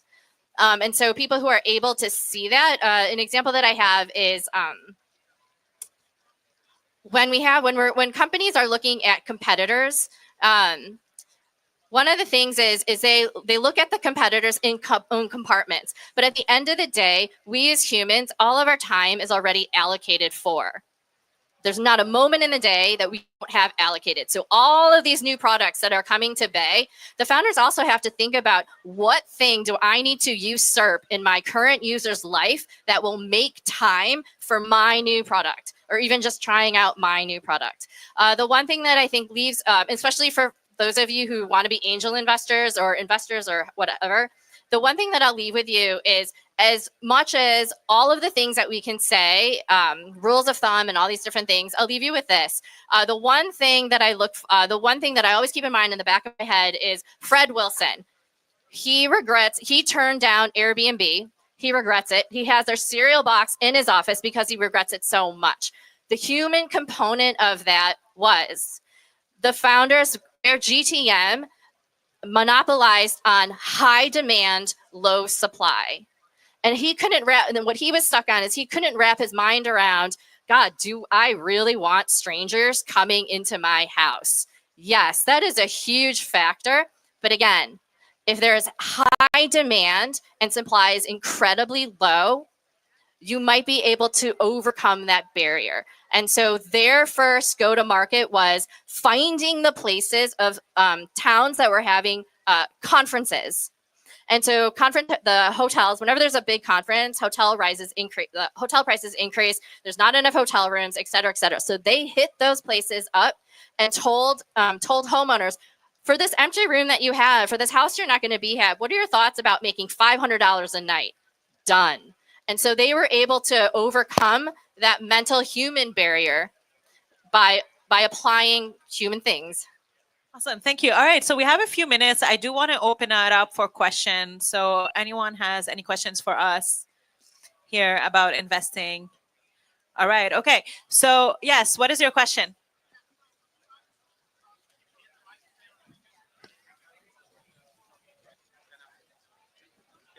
Hi, all. Thanks for the opportunity to ask questions. So mine is more of like kind of like from the startup perspective. What kinds of startups are like family offices and others in the space looking to interact with? And what should we as founders do to better position ourselves to kind of welcome their capital, so to speak? Yeah, so I think different family offices and different VC firms, typically they have very specific criteria on who they invest in. So one VC fund could be investing in like seed healthcare startups. So let's say you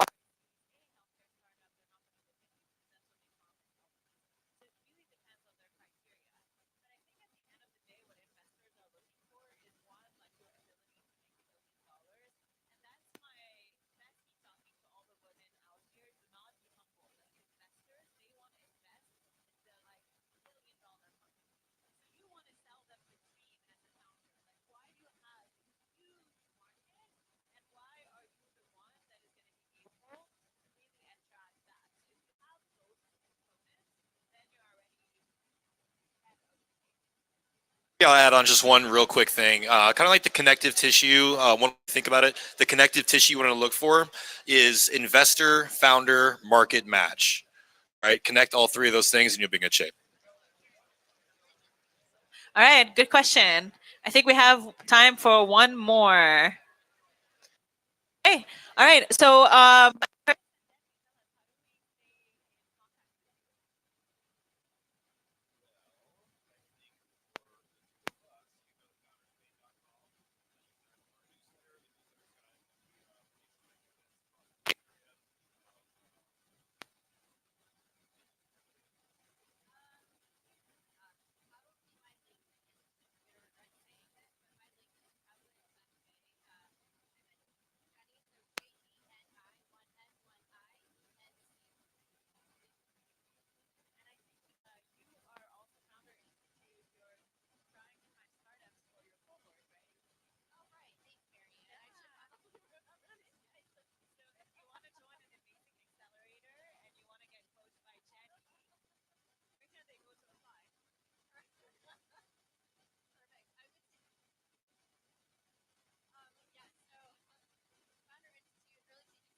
All right, Azel, come on up here, Azel. I want to introduce you to another one of my friends. She's got a great law firm. Tell us a little bit about what you do. You got a great law firm, right? Thank you so much. Do we have any immigrants in the house? Woo! Yes. So for immigrants, you know how tough it is with immigration, getting visas, green cards. So we're Alma. My poster's right there. I'm one of the co-founders, and we help this whole process make it easier, either for you as an individual or for your employees if you're a company. I see a lot of our customers here, a lot of approved visas and cards, so we'd love to help you out. Thank you. All right, thank you so much. All right, continuing in the spirit of introducing you to great people, I want to bring up another one of my friends. Hassam, come on up here. Give a hand for Hassam of Buzzable. He's a great community builder. He's got a new company called Buzzable, but I think this is unique because we have, well, bring up the whole team. Yeah, bring up the whole team. So Hassam and I have been friends for a while, but I definitely want to introduce you all. So Hassam, tell us a little bit about what you're doing now, and then we got the professor up here, and he's going to talk a little bit about being fundable for Buzzable. Thank you. Thank you so much, Brian. I am so grateful today to see you all. Such a beautiful.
So I like all the statistical models we use are based off of physical community. So I invested into them, and they're doing pretty good. So I'm encouraging other guys as well. We're trying to get it downtown. We don't know yet, so we're gonna. Yeah, that's the goal. Yeah. Alright, so let's keep this train going. We have our next panel coming on up. Dasha, come on up here. I'll introduce you to my friend. She's going to be running this panel, but Dasha, welcome to my friend. So Dasha and I met about 2 years ago, and she's been building a great community up in San Francisco. She's going to have some women founders up here. Tomorrow is International Women's Day, right? Is that correct? Yeah, right. That's right. So we're going to talk about both women founders and what you're creating. So please give a warm welcome for Dasha. Dasha, please take it away.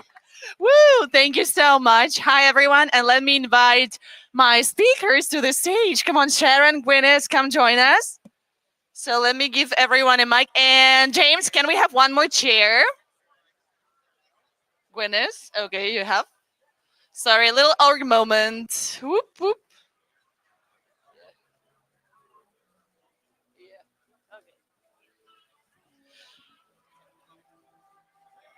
Ready. Okay, so one more time. Hi, everyone. First of all, I'd like to say thank you to StartupGrind and James for organizing this.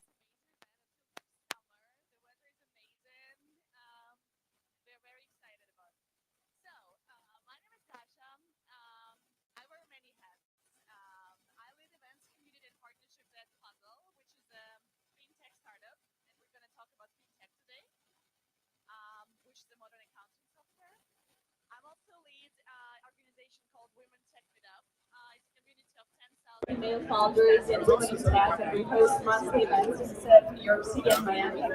And I also write reports about major topics. So today I invited some of my great friends and partners and amazing women in FinTech to talk about FinTech. Why FinTech? First of all, working in FinTech, I see a lot of innovations and they're not relevant only for startups building in FinTech, but also they're very relevant for many other startups, who does taxes, accounting, and everything.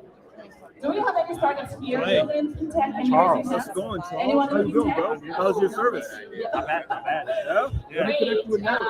Natalie, so Charles, FinTech products, whether like accounting, taxes, payroll, raising hands. Okay, great. Now we're talking. Let's kick off this discussion with a quick round of intros. So sure, let's start with you. Tell us what you do and basically, yeah. Hello, hello. As I say, it's not Hi. Yeah. Like helping startup like contract or money. I bought these like really nice business cards. I never used these. Can we connect phone number wise? I gotta get them back in the habit. I have some people I can probably like send it to you potential customers. You're charging me.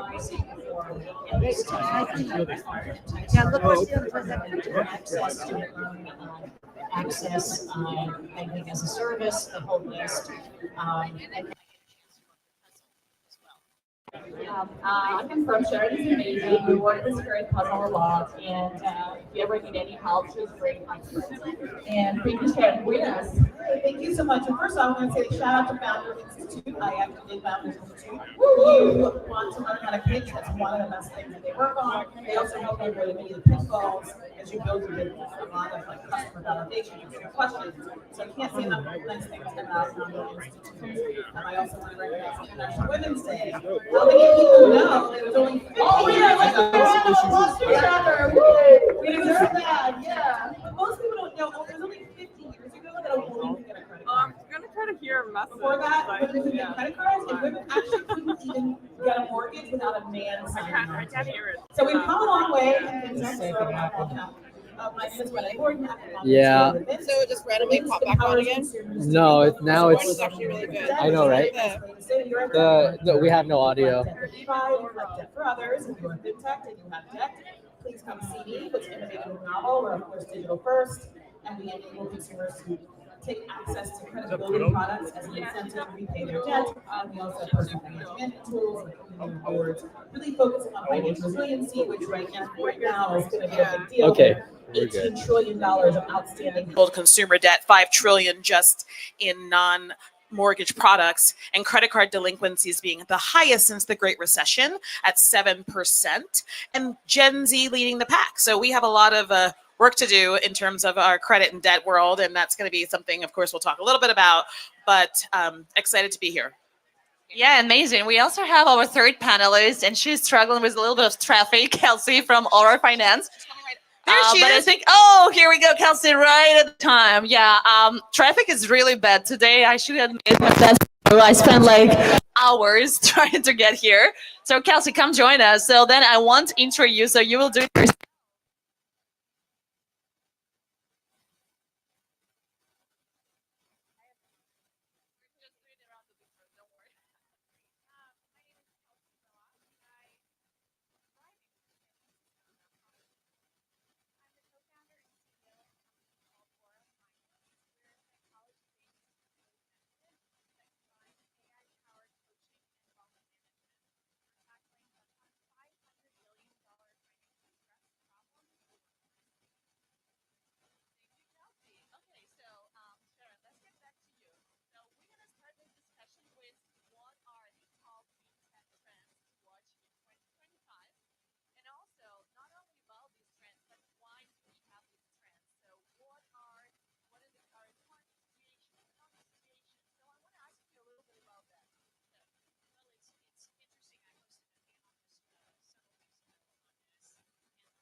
uniquely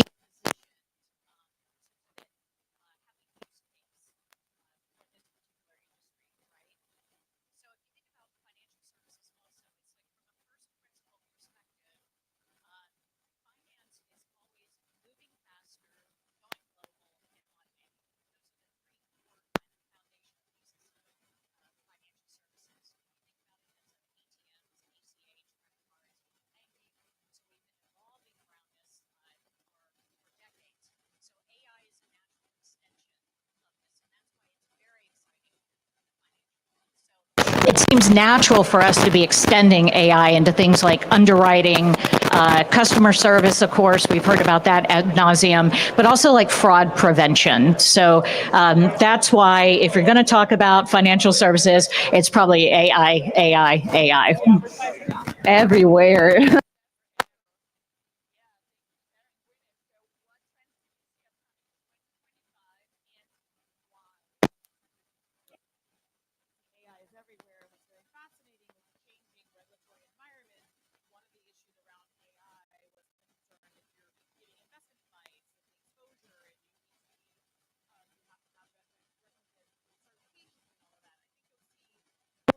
Pushing the boundaries around the kind of financial advice they can provide.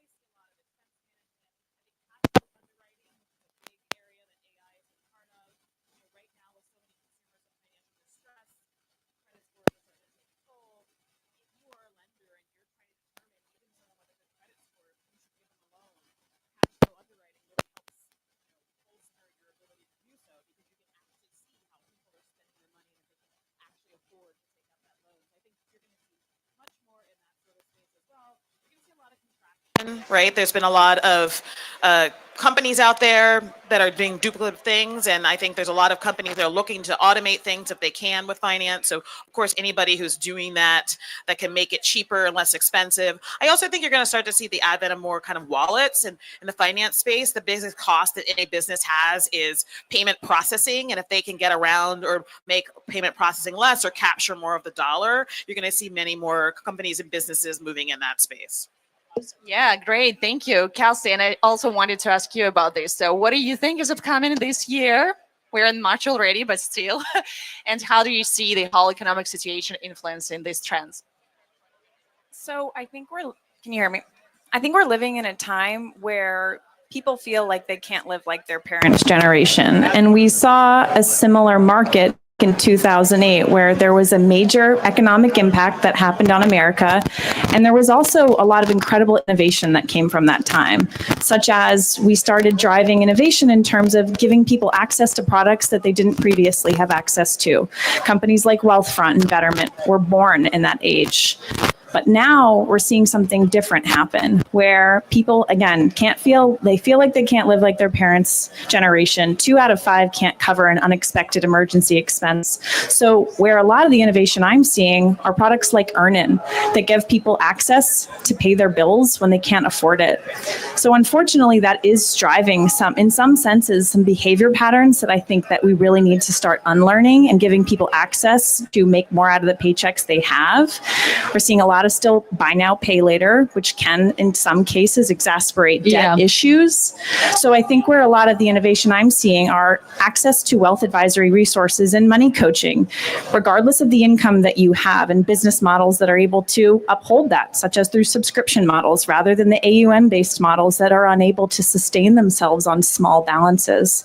So while I'm really excited, I think that innovation is coming because we've seen some really big problems in the market, debt, inflationary issues, and innovation is coming to help solve for those problems.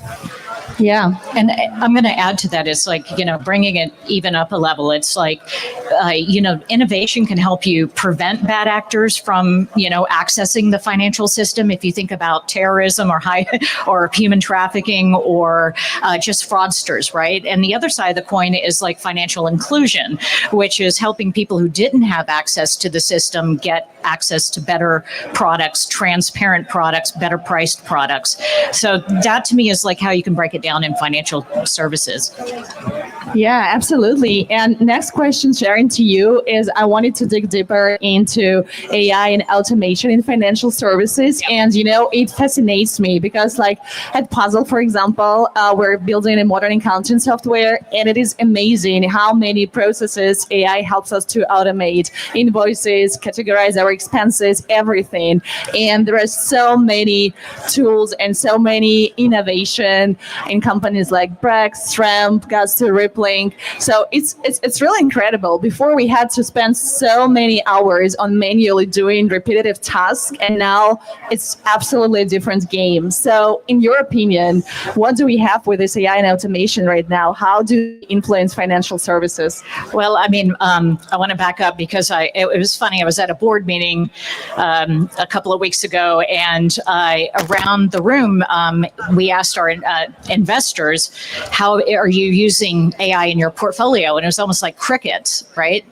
Because AI has become this code word for like magic fairy dust that you sprinkle on anything and then just suddenly you've got a 10x valuation, right? And that's not true, okay? So I like to refer back to kind of like the Palantir model when they talk about an ontology, which is, it's not just about building this intelligence or just building automation. It's really about understanding sort of the data, the logic, and the actions, and that's how they define ontology. I think anybody that's a founder that is understanding how to map and marry that data, the logic, and the actions together is going to be, game changing. Yeah, thank you so much. This is insightful. And Gwyneth, my question to you, how are these relationships changing between like fintech startups, for example, and traditional financial institutions? What do we see here? So we see a lot,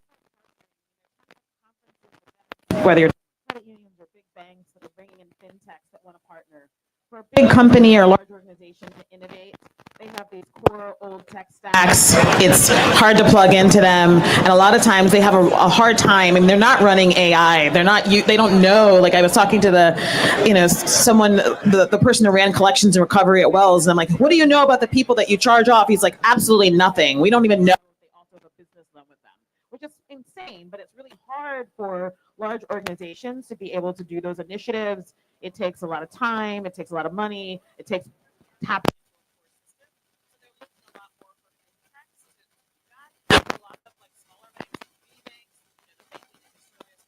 we've heard about has been controversial at times, but for a lot of small banks in a rural area with a small base of customers, they're really able to double, triple their revenue by partnering with fintechs to help them launch their own program. So a company like mine that offers lending, I'm not a bank, but we partner with a banking as a service partner so we can do so. And it's a huge opportunity for those banks to then grow their ability to serve their core customer better, but also maybe even take some of the things that the fintech is bringing to the table and help them serve their customers better. So I think it's an exciting time because so many people recognize that fintech is where it's at. And I think that, for better and for worse, some of the regulatory stuff going away makes it easier for people to take chances on working with fintechs without being concerned that they're going to get hit by regulators. So that's great. We see this collaboration and basically both parties win, right? So this is amazing. And Kelsey, what about some, underestimated trends that we may potentially see in 2025?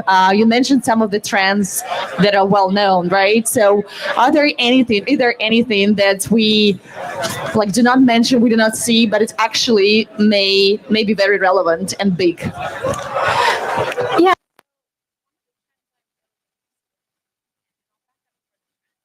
Money is a highly taboo topic. Most people would rather tell you why their marriage ended than how much money they make. So what that also means is money is highly emotional. And if you look at what's going on in AI, in mental health and therapy, people are talking to robots to ask them about really vulnerable topics. And I think we're seeing that trend also happen in financial services. People often don't want to talk to financial advisors because they feel ashamed of having those conversations. They don't know the questions to ask. And third, they think that person's too smart to even have a conversation with, and they don't want to show up. I think with AI, we have this ability to build tools and resources that have a level of empathy as we get to know that person better and not make them feel that deep shame. So I'm really excited about that. And then secondly, I think a lot of people want stuff done for them. True. I want personally. That's why oftentimes we hire financial advisors, right? You could do it yourself, but we all have our own intrinsic biases that prevent us from making good choices for ourselves. Therefore, we offload that to someone else. And I think that resources that we have available to us, like our platform, for instance, that does money coaching and wealth management, we're hearing from a lot of people, you're telling me what to do, but can you just tell me what to do and do it for me rather than have the onus put onto the individual? So I think we're going to see a lot of trends toward that. I was going to say, and just to support exactly what she's talking about, I mean, we're in debt collection. Obviously, there's a lot of fear and shame in that. People would far rather interact with AI than an actual person to talk about their debt.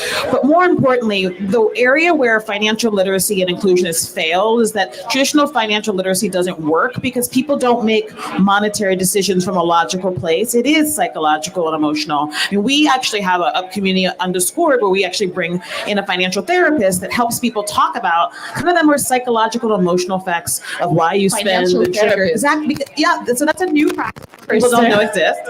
There are people who are duly certified finance experts and therapists. They're trained in mental health, and they really help you think about, how you spend money, why you spend money, what are the triggers? Are they environmental? Are they social? Is it something in your family? Most people's money imprint is put on them by the age of 7. So when you think about all of the factors into why people spend money, and especially when you're talking about people who get debt and delinquency beyond where they should be, there's a lot of trauma going on about money related topics that telling them to create a budget is not going to solve for them.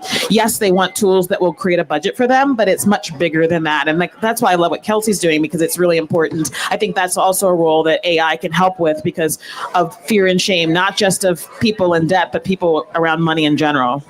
Yeah, great, Sharon. Go ahead. I know you wanted to add something. I got one more topic on this. It's stable coins.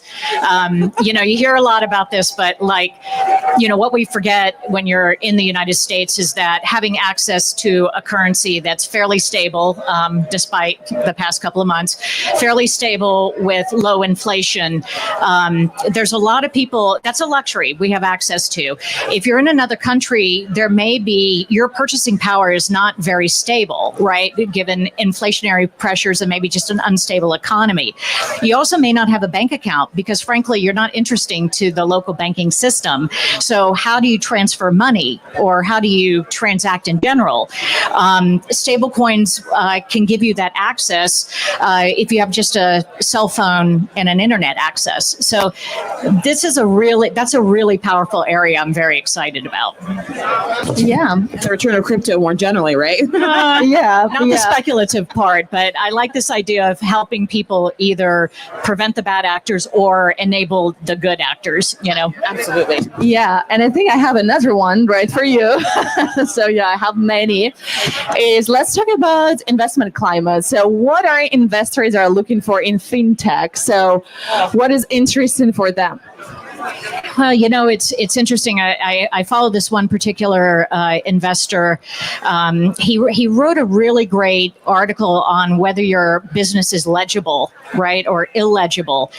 And when you talk about legibility, it's either there's some sort of proof point, social proof point that you know what you're doing, which means you've either run a company before, raised money, etc., or you have some kind of industry experience, which can indicate that you have a particular insight into the business that you're launching. So there's some indication of legibility, right? That still pertains, even though you're hearing all the stuff that financing or investment is very hard to get.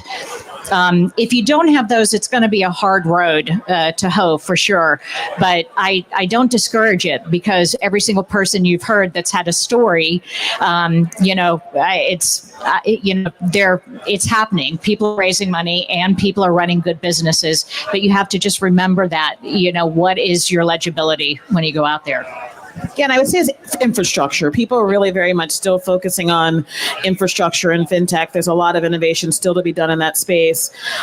Consumer is a little bit rebounding, but not so much. So I would say that if you're building something in the infrastructure space, especially that's automating a process that other people aren't thinking about, a lot of investors said that they're looking for the non-sexy things in fintech, right? Because everyone's doing the sexy stuff. So if you have a non-sexy topic or issue that you're working on, invoice factoring or whatever, ooh, so sexy. That's a lot of what VCs are really interested in right now. Yeah, and how are the fintech startups being funded? Like as a startup founder building in fintech, how do you feel this investment climate? Do you see more interest from investors? Less? Is raising harder, easier? I don't know, in comparison to 2024. I would say, and Gwyneth and I are fintech founders. We've been in this space for 4 years now together. Ooh. And that has felt like a lifetime. In the beginning, it was all about consumer. And then you saw a bunch of consumer companies start pivoting and selling into businesses. A lot were focused on how do we provide innovation to community banks who are essentially the original impact investors within their communities, but struggling to find staying power as we remove their offices. I think that there's a lot of insurtech going on right now as well, and using AI in that sense. But I would say it's still really challenging to be a fintech company in this market. But I'm also really excited to be a fintech in this market because if you can figure out how to make money, you solve your problems with revenue over investment. I think that's the best way to fundraise and capitalize your business. And just from a practical standpoint, it helps if you have investors who know something about fintech, because sitting on a board, if they don't know fintech, it is a hard thing to educate them on, because lending people money, demand is not a problem in that area. It's getting the money back. Right. That's the problem. Oh, yeah. And that's a different story from like if you're selling a product, like skincare products, right? It's very different. I also think that we have a number of big fintechs, Stripe, Chime, that are Klarna, that are going to prepare for an IPO that are consumer facing. And so I do think that what happens, people were doing down rounds. There was a lot of concern about consumer fintech, but increasingly Dave and Affirm and a number of companies have continued to do well. And so I think a lot will change based on what happens if those companies IPO and it actually does well. But on the other side of it, we are facing a really crazy, uncertain economic time. We've seen the markets go up and down like crazy. We don't know if tariffs will be a thing more broadly or not, because it goes back and forth every day. If companies keep escalating layoffs in addition to the government laying people off, you have the people who have actual disposable income who can't spend, and that's going to change a lot in the fintech. Increasingly, there are tons of people in the lending space, but as was pointed out by Sharon, lots of people can want to borrow money, but not everyone can pay it back, and that's why my company exists. Yeah. Okay. So it was challenging 4 years ago. Kelsey, it's still challenging, right? But exciting, which is great. Just like maybe I want to hear from each of you just a quick tip. What would you recommend fintech founders that are building right now and raising money? What should they focus on? Sharon, let's start with you just briefly, like 1-2 recommendations from you to them. It's just, you hear this stuff ad nauseum. That's why but it is true, right? You have to focus on the fundamentals, right? You got to focus on so many, I know you guys as founders are going to be like, great, I have to focus on getting the right investors. I have to focus on getting liquidity, meaning you have to have, if you're lending, you have to have some kind of debt facility or something like that in order to lend. You have to manage employees in this environment. You have to, manage stock options in this environment.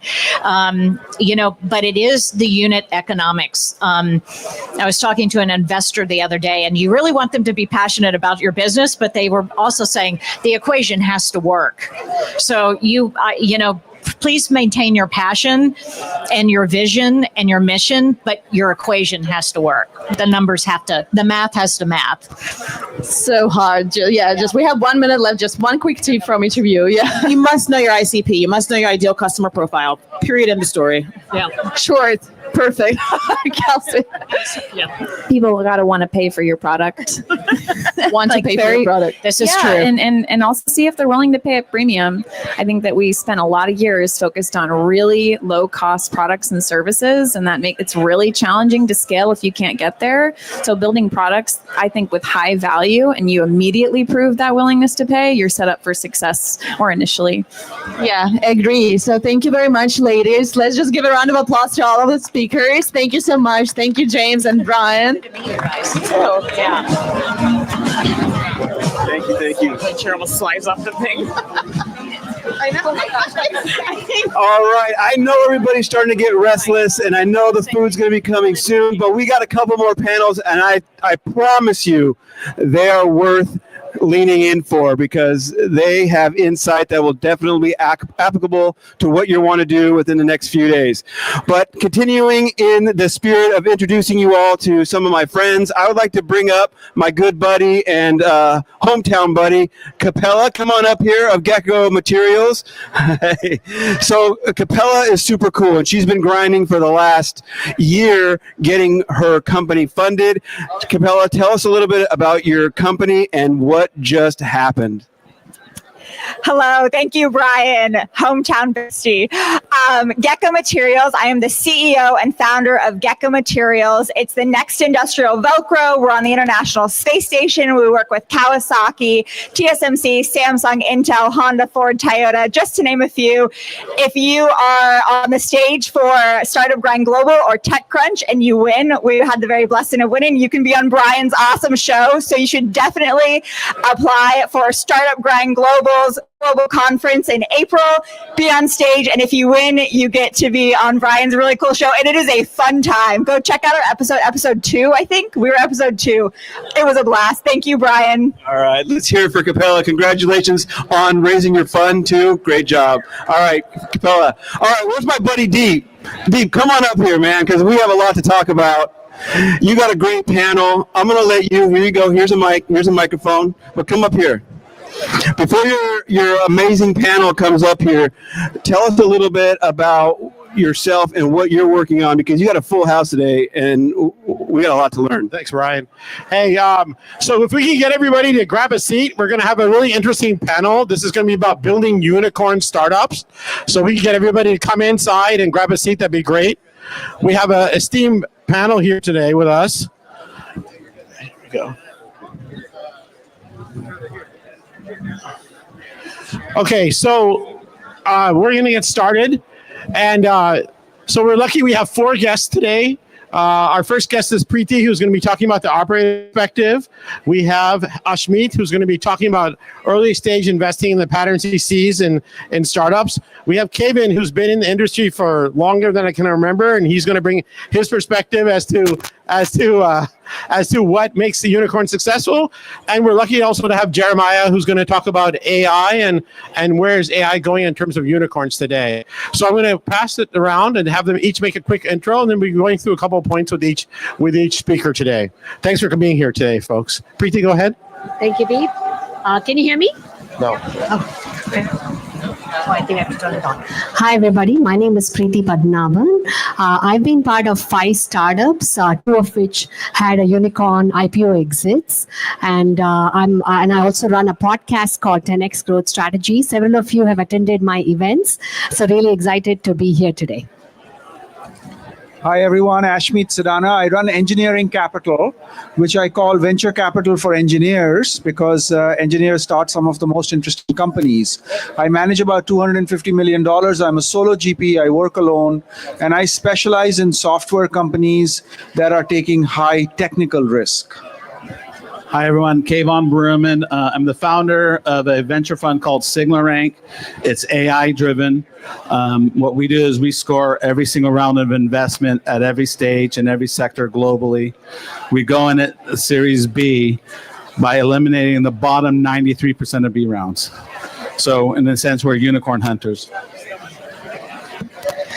Hey, I'm Jeremiah Aoyang. I'm from Blitzscaling Ventures. I run the AI fund, investing in seed stage and Series A. Blitzscaling is based off the Stanford class that Chris Ye and Reid Hoffman taught, which became the best-selling book. I also run an event series for AI founders called Lounge. Okay, so just to get started here, let's start with you. What is your perspective today about AI agents and how many of these are actually going to become unicorns? Thank you. So there's some stats. I was just looking at it last week. There's about a dozen to 2 dozen AI startups that are AI agents that are approaching or at unicorn status, and they are generating revenue, often B2B developer tools. And they have very small employee bases. Typically like 16 to maybe 30 people, which is incredible. And the reason why they're able to become such fast growing companies heading towards unicorns is because they have the AI first mentality. And the AI first mentality actually means instead of hiring a human, you have the AI do it first. So if you have a problem, you first see, oh, is there an AI off the shelf that I can download or a service? If not, then I build it. And then if you can't do that, only then do you actually build it yourself or hire a human to go do those things. So often these AI agents are spreading rapidly. That's one of the thesis elements that we look for at blitzscaling. Do they actually spread? And that can really encourage it to become towards a unicorn. Go ahead. So, Kevin, can you talk about what makes unicorns different? Well, they have a horn. No. So, I was fortunate enough to actually work for a unicorn, my first job out of college, employ 150,000. But, I saw how a mature unicorn looks like. And then I was fortunate enough to be part of an accelerator incubator that was a unicorn that invested in unicorns. And today, we are unicorn hunters, literally. But what I can tell you this. Now, how many of you are sports fans? Okay, well, you can see I'm a Warrior fan, right? And the reason I'm bringing this analogy is this. A unicorn operates at a level higher than 99.9% of the startups out there. Okay? And when you look at, and so everything really is in sync, okay? From the leadership team, the product team, the marketing team, the sales team, the market. And all of that has to basically work in sync. And that's why I'll give you a data points. Since 2012, there are about 600,000 companies. And since 2012, there's only been 1,200 unicorns. Okay, so you're talking about the cream of the crop. And so you have to, and the reason I bring up the Warriors is because just recently, right, the Warriors had a somewhat complete team. And then all of a sudden, they bring in the what's his name, Jimmy Butler, and the team is complete. And they believe now with a complete team, they can win a championship. So these unicorns are companies that are maniacally driven to excellence. The leaders hire team members that are basically better than themselves, and they have a target. And by the way, when I say their investors share the same vision and support them. And so it is literally something that is almost like the perfect machine. And that was what makes unicorn. So Ashmeet, Kevin brought up a really interesting point. 12,000 out of 600,000 startups reach 1,200 out of 600,000 startups reach unicorn status, which is 2% of the companies. Point two. Sorry, my math's off. Sorry about that. So what do you, when your experience, Ashmeet, and having invested in startups for a long time, what do you see that successful unicorns do in terms of what markets they pursue, and what are the patterns that you've found in your investing time? That's a really interesting question because I'm almost always the first investor in all of my companies. So I see them when they are by definition not unicorns. In fact, it's almost always two people and an idea. And the biggest mistake that I see people make starting at that stage is they pick the wrong problem. In other words, that is something you can identify even when you are two people and an idea.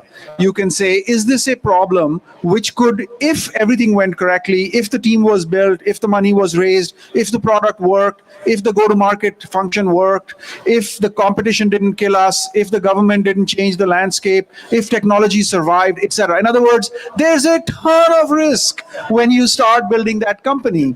And I've had the luxury and the fortune of having had multiple companies sell for more than billions of dollars. So not just a unicorn in the sense of valuation. So I've seen that journey, and there's a ton of risk along the way. But the ones that become unicorns start with the right problem. If you're curious about it, I have a talk called Market Size for markets that don't exist yet. How should you think about a market when the market itself doesn't exist? What is the size of the market? Because a unicorn, of course, can only be as big as its market. I do have to take a few seconds though and build on the wonderful answer that you gave about how unicorns work, because I'm reminded of a story about excellence in execution. And this is a true story. America's trying to put a man on the moon. JFK was the president. He, of course, funded NASA to say that we would accomplish this incredibly difficult task that people believed could not be done within 10 years. And NASA built a great team. Let me tell you what a great team feels like when you walk in to talk to them. So JFK is now a politician, right? He's the president of the United States. He walks into NASA, he goes for some talks and stuff, and there's a gentleman, he's being introduced to people in this organization, and he asks a person who happens to be a janitor working in the building where NASA is, and he says, well, what do you do? And the janitor says, I'm helping put a man on the moon. This is a person who cleans the bathroom. That's how great teams are built. That's how unicorn teams operate when they build companies. Wow, this is a really strong perspective on culture, and that everybody's along for the ride then. Preethy, you've been part of multiple unicorns, and what's the operator's perspective in terms of what you see successful startups are doing that versus non-successful startups are doing in terms of reaching unicorn status? Yeah. So I've been fortunate to be part of 2 successful unicorn startups that ended up going IPO and growing from like $200 million to $1.2 billion exits and so on. So what I realized is a combination of multiple things that were shared here. One is the unified vision, the ability for the leadership team to inspire the team to move towards that vision. And secondly, the ability for the teams to operate as one unit. How many of us have been in companies or in projects where you feel everybody is going in every different direction, right? We can all relate to that. And with the unicorns, what I noticed that in spite of that, we all come with different perspectives. We all might not agree with each other, which is totally fine. But in a constructive manner, the leaders are able to lead the team in that direction, to be able to bring that best out of the whole team, and to also help the team members to see that how they can do better than themselves, right? Like a golf game where you're trying to better yourself against yourself. So those sort of culture, that sort of, way of operating and working, and also execution, right? You have to execute and let the ecosystem work for you. Many of the unicorns that I've been part of that were successful knew how to use the ecosystem around them, be it partners, customers, stakeholders, investors, everybody to work for them and be actually invested in their success, right? Those were some of the ways by which I saw successful companies. And of course, I've been part of some not so successful companies without naming names. I found that the teams were out for themselves, right? Out to get the others on their own team. Like, we're all playing in the same game. How would you feel if the Niners were playing against each other in the same game? That's how it felt being part of some of those companies. And you pretty much know right away that that's not the right team that's going to make a win, right? So that's so important to have that right culture and team spirit in place. So Jeremiah, you have this purview of seeing AI, and you run Llama Lounge. You hold so many amazing events to find the emerging AI startups. Will we see a one-person unicorn billion-dollar AI startup? And if so, why? I think we could see a 3-person unicorn startup.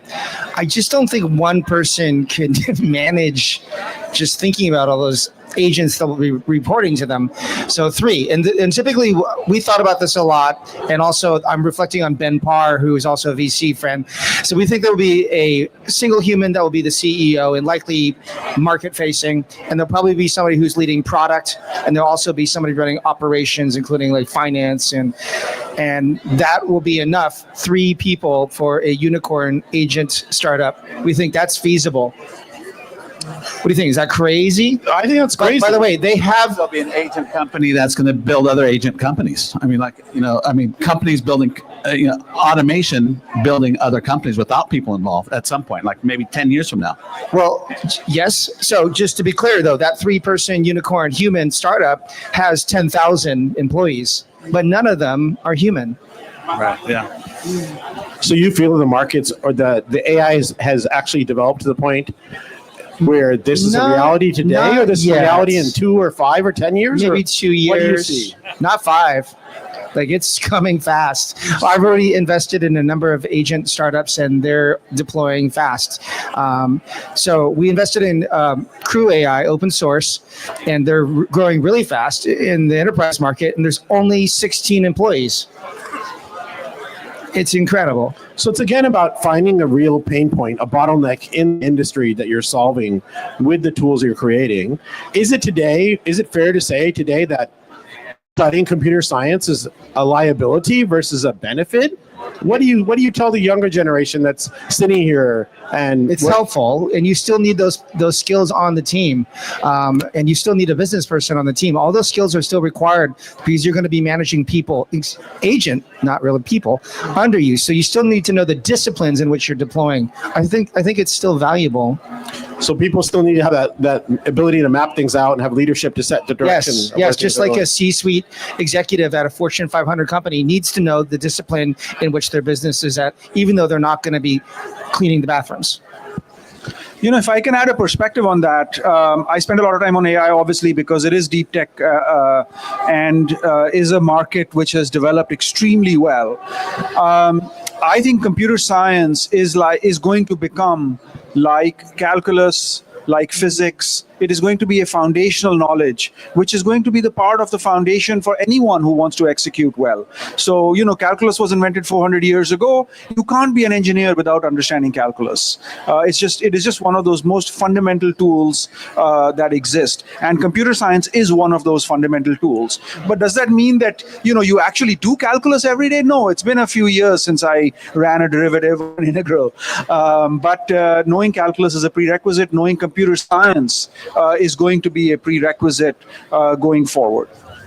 It's really interesting, the points you're raising, Jeremiah. Like if people are going to be in a team, a small team, and having to manage agents, and they need to actually have the maturity of somebody that has built up leadership skills over managing a 300-person team, how do we prepare these people to step in those roles, those engineers, those business folks, to develop that leadership capacity without having had that direct experience? So you don't need HR skills in the same way because you're not managing humans, and these workers don't sleep and they don't have kids and they don't have emotional problems. It's very, I guess you could program that in, but it is a very different type of management where it's more systems management.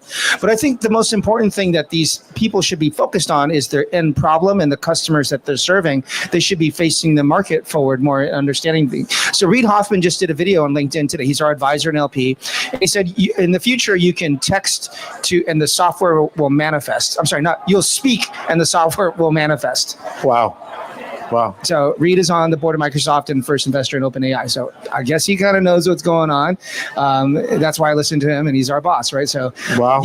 But the thing is, if software can manifest that fast, that type of software, probably not deep tech. Okay, we're talking about app layer. If it can, then you should be able to understand the problems in the world and then quickly build the software for that. Okay. So Ashmi, can you comment about where you see startups getting stuck and where you see them succeeding, around this $10 to $50 million range in terms of revenue and fundraising? What do you see? What's been your experience, and what do you see the muscles are that the founders have or don't have that help them be successful or fail in their process? Yeah, it sounds shocking to say it, but it helps to articulate. Startups, and of course, even big companies, they lose sight of who their customer is and what problem they're solving, what is the use case. Yeah. You cannot spend too much time with your customer. That doesn't mean you become a services company. That doesn't mean that you are not building your product. Yes, but those things come after you understand who your user, your customer, your value proposition is. And the single most common mistake I see is when startups start doing things which are useful, they're good, they're not stupid. They're not wrong, but they are not perfectly aligned with what that user actually wants to be able to do. Oh. And if you want to see a great example of that comparison, I suggest you see a video. Go on YouTube and look for a video of Bill Gates launching a tablet and Steve Jobs launching a tablet. Both of them launched a tablet. There's only one that we use today out there. And these are great entrepreneurs. I mean, these are two people who are in the pantheon of the ultimate in entrepreneurship. And it is just so obvious one of them understands what users are actually trying to do and the other one doesn't. How many people knew that Bill Gates launched a tablet? Anybody knew? He stole it from Xerox. Like 1-2 people knew. Okay. What's that called? Was it Windows? No, so, table. Interesting. So as we move through this topic, having the right investor is also so important. And Kevin here is going to be launching a new initiative later this year to launch an accelerator program to support early stage founders. What's your experience, Kevin, in having seen what lengths do the investors go to support the founders through their founder journey? So I'm going to answer that question, but I'm also going to make a statement. We're talking about unicorns here. And did you know that the top 200 seed funds and the top 100 Series B multi-stage funds are in all the unicorns? Now, doesn't mean there aren't other investors in there, but it means, what does it tell you? Who your investor is really matters. Okay, and when a company, how many are familiar with the power law of venture? Yes. So just so those who don't, the power law of venture is the business models for the funds, right? So for example, a fund may, invest in 10 companies, okay? And then they're going to follow on 2 of them and put a massive amount of money in those 2 companies.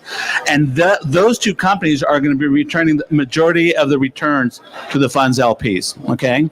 So And the reason I bring this up is, when you're on the right track, when you have the right investors and that you have multiple of these top funds, chewing to want to get into, get a deal, right? And to give you an example, an average Series B, and I'll talk about the different stages, is around $30 million, the amount raised, right? Those companies are potential unicorns. They're raising over 100 million. Okay, same in Series A. An average Series A is around $12 million, right? Well, those companies are tracking. They're raising 30 to 40 million dollars. Okay, so the amount of money, the support is very, it's just different than a normal company, and so investors play a huge role in what you're doing, because they understand that, as an early stage company, as long as they understand, they love your North Star, they know, let's say the market's great, they know you have a great team and everything else, they still know that even with an amazing team, you're going to have certain points where you're going to have a come to Jesus moment, or come to Muhammad, or whoever you believe in. And you need to have your investors, the team, and your customers on board on that. And having an investor that's willing to take that risk with you, make that decision, and move on. So the North Star is still there, just maybe the trajectory leaves, and you cannot do that without a great investor. And a good example would be, without naming too many names, Uber, right? Bill Gurley was an investor in Uber, and Uber was disrupting the transportation market, right? Well, the city, the MTA, Municipal Transportation Authority, said, you cannot operate here. You're operating illegally. There's all this stuff. And if you don't stop, we're going to fine you $1 million a month. And Bill goes, just $1 million a month? Well, let's be illegal, right? So they actually ran illegally, because as long as it wasn't criminal, and they said, wait, if we're going to make $1 billion and cost us $12 million, we'll be illegal all the time. And so you need to have an investor that has the cojones with the founder to do that. Wow. So Preethy, can you talk to the, come to Krishna or come to Hanuman moment in terms of what's the vision or culture DNA that you see in successful unicorns, and then we'll wrap up with a quick takeaway from each person. So we've talked a lot about unicorns and how they get funded and how they actually achieve the unicorn status. And many a times companies may not realize that that's not the end of it, right? What I've found is many unicorns, even the successful one, they have the habit of either throwing money or throwing people at problems, right? What happens when you're throwing money, you're spending a lot of investor dollars trying to build this huge thing and growth, not focusing on, say, what is your path to profitability. And same thing, if you're trying to hire a lot, way more than your capacity. I've been in companies where you've hired 3x the number of people you need for the same problem without having the efficiencies. So what I want to leave for this panel is just not focus on becoming a unicorn, but rather focusing on making money for the investors and for yourself and for your ecosystem. That needs to be the ultimate goal, not just becoming a unicorn, right? That's what I've realized being part of so many startups, that successful startups actually still have that beyond the unicorn status. That's not what they're aiming for. They're aiming for a long-term sustainable business that will continue to grow way beyond the lifetime of the leaders. Wow.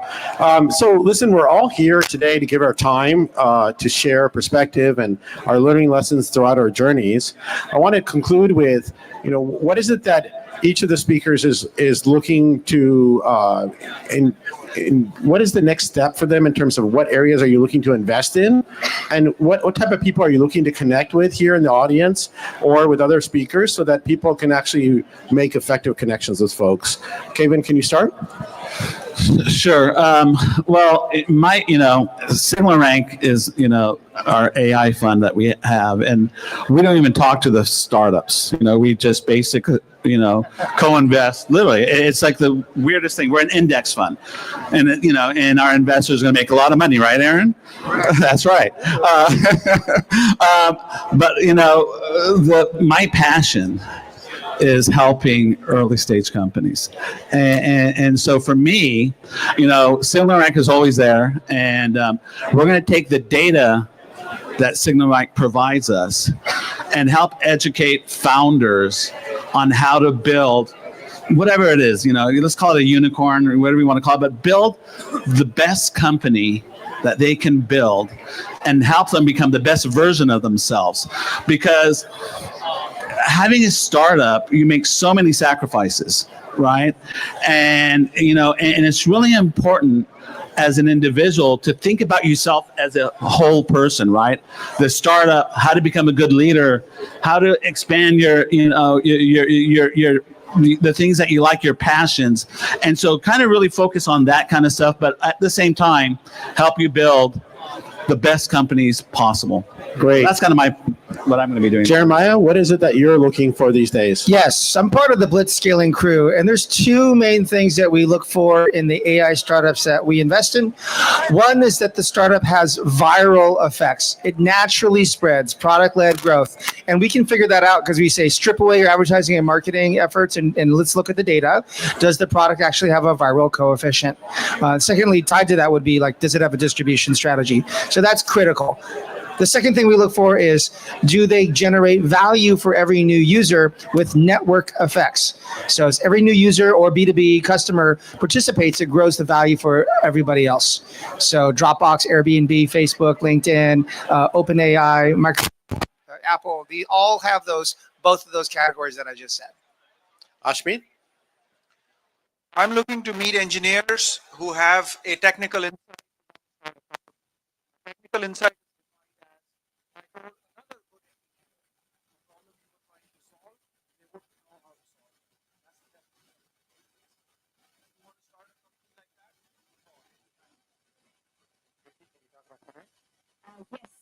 So we have this platform called 10x Growth Strategies, where we are hosting events with wonderful VCs, investors like this. So you're all welcome to attend our monthly events.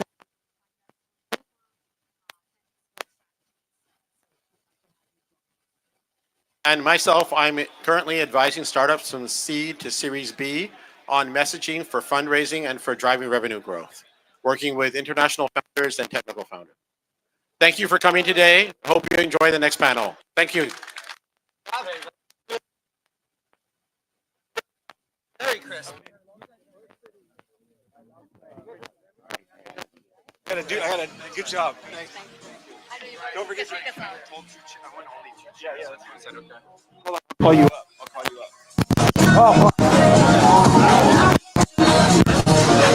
Is this Dr. Pago?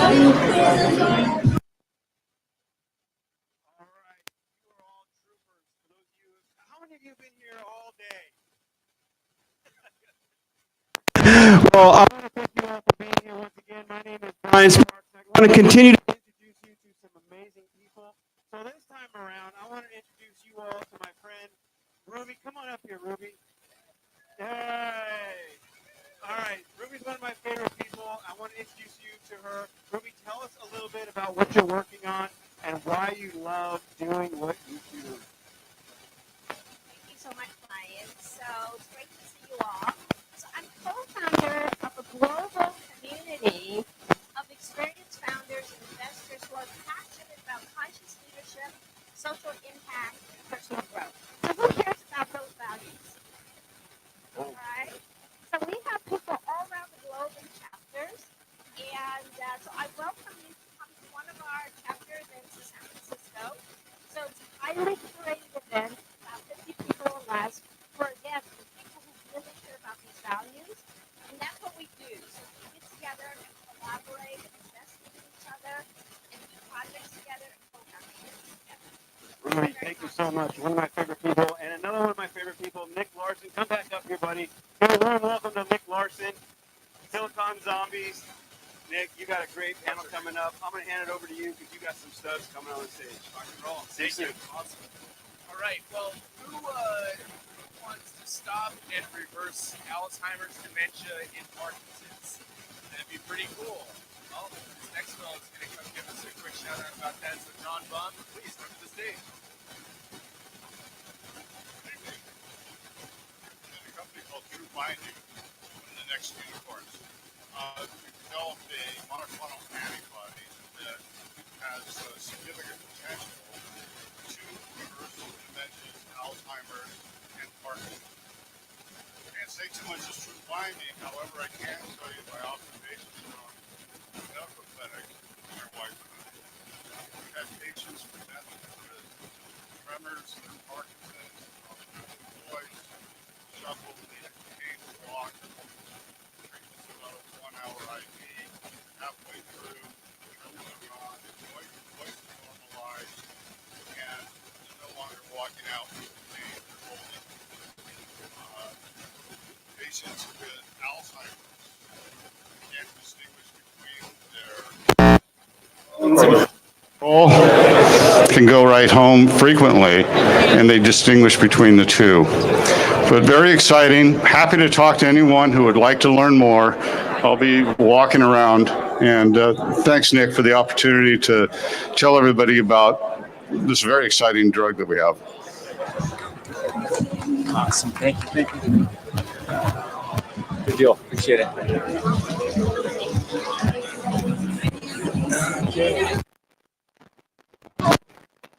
All right, they said save the best for last, and we're not last, but we're second to last, and we're gonna have a wonderful conversation with my friend Jonathan Brill. So maybe have a seat. Let's rock and roll. Will do, man. And for all of you wonderful people, if you want to come in and have a seat for the last one of the two sessions, that'd be wonderful too. All right, so where should we start? Can we predict the future? Who here thinks you can predict the future?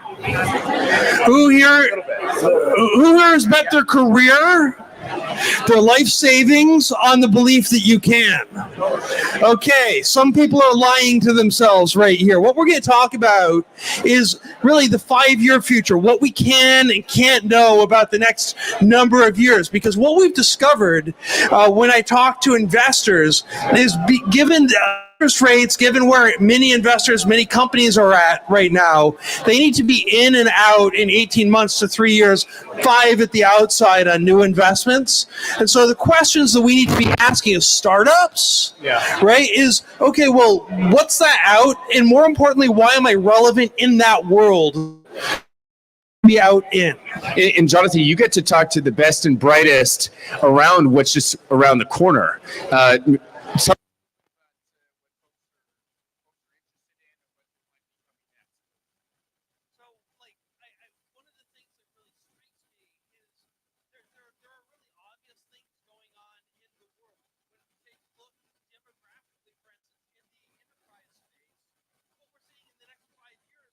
Senior managers, they're all retiring out, right? The boomers, they're all gone. There's a whole bunch of millennials, the Gen Z, who are going to be taking over the workforce. We need to. And then the agents are going to take them over. And many agents may take them over. We'll find out, right? Here we make a whole bunch of assumptions about we're going to capture value through AI. You take a look at the valuations of OpenAI. You take a look at the valuations of Anthropic. I'm not really convinced that by the time these things are monetizing, that the rate of diffusion, technology diffusion, doesn't knock off their ability to make money. But they're trying to do it. In fact, you guys might have heard recently that OpenAI is going to be releasing agents for $2,000 to $20,000 a month, and theoretically, that's going to be replacing PhD level work. Is this kind of what you discussed a little bit in your book?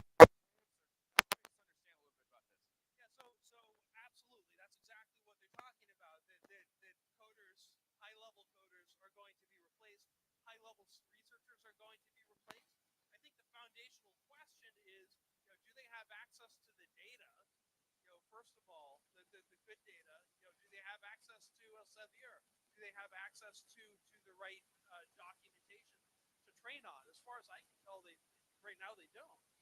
The second thing to be thinking about when you take a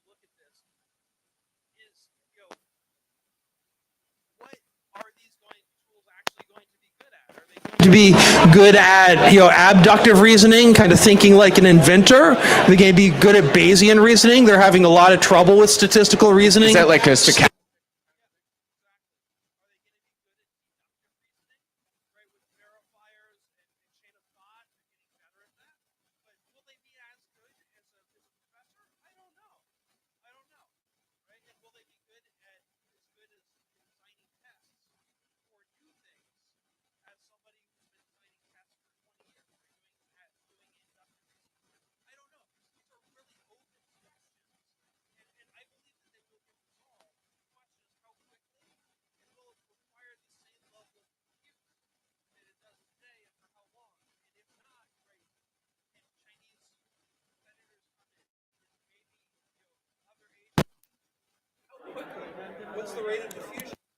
We're looking at the AI trend right now, startups right now, and saying this is amazing.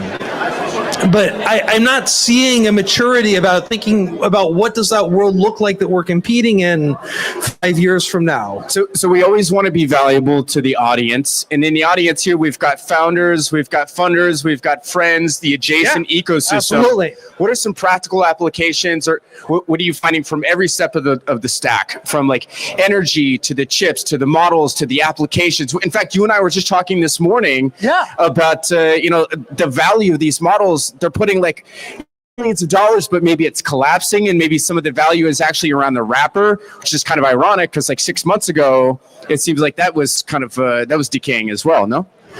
So I think what you're asking about is, so many of the investments, at least on the hype and smoke side, the investments assume that there's going to be infinite resources. The reality right now, when you take a look at data centers, is that we're looking for energy to build out the new data centers. We're looking to build the new data centers. That's going to take an amount of time. What Elon Musk did, getting motor generators, gas turbines, renting them and putting them in Kentucky, you can do that once. There isn't another like half of the rentable generator market that's available.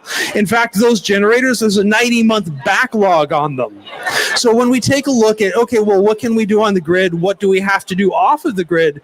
Right? Those become issues. Secondary issues, right? How quickly can we accelerate semiconductor production and semiconductor innovation? The reality is companies like Google, companies like NVIDIA have a huge advantage because they're building a lot of these things with AI. Some of the other companies like Annapurna Labs, I'm not sure that the companies that are building the inference tools, the inference chips for Amazon will have the same advantages, that have the same acceleration, and therefore their energy efficiency will be lower than the NVIDIA tools and than the Google tools. Does that mean that you're more bullish on the training element? Because it seems, I mean, you brought up Tesla and what Elon's doing, right? He had bought 100,000 of these H100s. Is that kind of like brute force? And is there still a play for that, or do you think the next quantum leap is going to be more in the reasoning space or inference? So I think there's plenty of room to go on both. The reality is, yes, we've eaten the internet, but 85% plus of the data is out on the edge, right? It's not in the cloud. It's not we hear a lot the about internet. On the edge. Right. Can you maybe describe what this means for absolutely. Where is the edge? What's on your phone? What's in your computer? What's in your local server? What's in your micro data center? Right? All of that's where the data is, and it's trapped right now. And it's not being used effectively, for training. A lot of the data for enterprise companies, right? They're giant data lakes in the cloud. That's not structured enough to train with effectively. What if you could gamify it? Like, imagine giving a utility or some kind of application at no cost in exchange for getting that data back to be able to train it at scale. Is this a unique business model, kind of like how SETI, the search for extraterrestrial intelligence, was aggregated compute? Massive is another one that's kind of in the same space. Is this a good business model, or? Well, the challenge there, this is the next step up the stack, is network technology.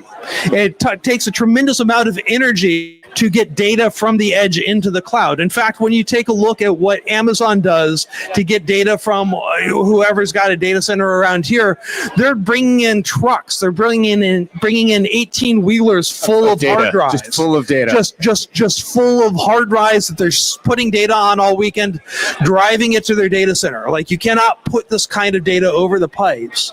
And so this is going to be a huge challenge. The rate at which, 10G, which is the next generation of cable, fiber optic data, the rate at which that's going to occur, like, it's not really clear that it's going to happen fast enough. The good news is, like, these things commoditize and then it becomes available for everybody. Like, if you look at a gig of RAM back in the 80s, that was $50,000 and 40, 50 pounds. And now it's $8 and fits in your pocket. So, like, these things are getting pushed out and more accessible. So what does the future look like, Jonathan?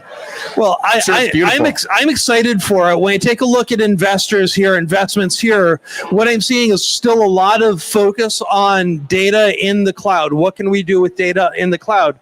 The reality is there's going to be a lot of energy issues for cloud operators. They're going to get regulated, and there's going to be a limited amount of data there. The data on our phones, the data out on the edge. I see an underinvestment in that area. It's going to be harder to regulate that because of it, but you can use more energy out there in aggregate. So I see a lot of opportunity there, and I see it underfunded. I see it underinvested. I see a lack of research. Maybe that's a market opportunity. Earlier, we heard Bill Berry talking about these small reactors. Is that I know that Meta had put out a request for purchase saying, like, hey, you build it, we'll buy it. Does that mean, like, there's going to be just a crazy amount of demand for energy in the future? Or maybe, Jonathan, what a better question is if these folks are looking to build a new company, what should they be building? So that I think at the end of the day, it comes down to data distribution and energy efficiency. Right? How do you either structure data so it's more efficient to train on? How do you increase the efficiency of inference? Right? Those are the types of opportunities that are going to be strategic. And how do you do more and more and more of it at the edge? It's interesting you mentioned that. We were just chatting earlier, and some of the innovations that DeepSeek did was the data was compressed before it was ingested. Correct. And that was just one of the innovations that they had. Yep. Maybe it feels like these things are happening on a daily basis. What kind of innovations are we going to see in these models in the next 15, 20 minutes? Well, that's always the question, ain't it? It's happening faster than anyone can track, and my job's to track it. So DeepSeek, part of what they did was that, it's an FP, I believe, 8 model, right? A floating point 8 model. And so what happens is if you're able to compress down to an FP4 model, you get another, I think, order of magnitude more efficiency, energy efficiency. Can you explain that real quickly? Because I know that vectors are involved. Help us understand very simply what the floating point 8 is. Yeah. So you want me to do math? That's great. I flunked algebra 2 3 times. So I can't even spell algebra, so it's all good. So there are two types of math that computers do. There's integer math, and there's floating point math. Integer math is 1 + 1 always equals 2. Floating points, there's a little variability. It might equal 2.1. It might equal 1.9. The higher the floating point, the more the accuracy. The lower the floating point, the less the accuracy. So you save energy by literally just throwing out data, throwing out options in return for less accuracy. Is this? We're quickly getting to the realm of quantum when you start talking about like variable numbers and craziness. This is very much how interrelated. It's a whole new type of math that we're going to have to do to do that kind of. Tell us about your book. You wrote Rogue Waves. As a surfer, I just love the title, but the content is remarkable too. What was your inspiration? Where can folks learn about the book? Tell us a little bit more. Yeah, so my day job, I help organizations figure out how to deal with deep uncertainty. So questions like, what's AI going going to look like? Where do we invest over the next 5 years? I work with Secret Service. I work with Amazon. I work with KPMG. And that's my focus. How do we deal with uncertainty? So I wrote a book called Rogue Waves. It's about this idea that we always look at what's happening next, right? We get focused on what's the headline instead of what's that headline going to collide with, right? Because it's always those collisions that cause dramatic change. You're talking about the intersection of new technologies, right? Well, with demographics, with economics, with politics. Oh man, we did it at the same time. That was pretty cool. Okay, yeah, exactly. Yeah, and so that's what the book's about. How do you get ahead of this? How do you think about this? And then how do you innovate, not just for the world as we see it today in a kind of a linear progression, but how do you innovate to take advantage of knowable disruptions coming forward? Yeah. So it's like when you say disruption, it's like the whole process of creative disruption. It's been around since we had the bicycle, since from day one, right? Sure. But if we think about like what are the things that we should be focusing on building, it's almost a little bit daunting because it's like we're in a big storm, and maybe if we wait for the dust to settle, maybe a lot of the opportunity will have already been grabbed, or speaking of euphemisms, earlier this morning we were talking about different people in a dark room touching a different part of an elephant. Sure. But so maybe AI feels like different things to different people, right? I think that's true, right? I come from a world where I was running research and development labs for close to 20 years. My picture of AI is very broad, and yet when I talk to customers, right, they're thinking it's like ChatGPT. That's literally 4% of the value that's being created by the artificial intelligence. They do have like over 1 billion monthly active users. It's pretty cool. Yeah, but it seems like Google and Perplexity, and they're kind of struggling to take a bite out of that market. What do they need to do to this week? I mean, the question's how long is it going to take for the value to diffuse and for the technology to diffuse, right? Do you honestly believe that Google's going to die because it missed like the first year of large language models? Jonathan, I mean, they're not going to die, but maybe what happens is they lose like 1% of search, which is going to have like billions of dollars of impact on the company, and it almost feels like it's the age-old problem of innovator's dilemma, right? I think it is, but I think that there are levels of the game, right? As a startup, your level of the game is how do I do a thing that's worth $100 million? At the Google level of the game, $100 million isn't even worth touching. Sneeze. It's not even a sneeze. It's like an itch.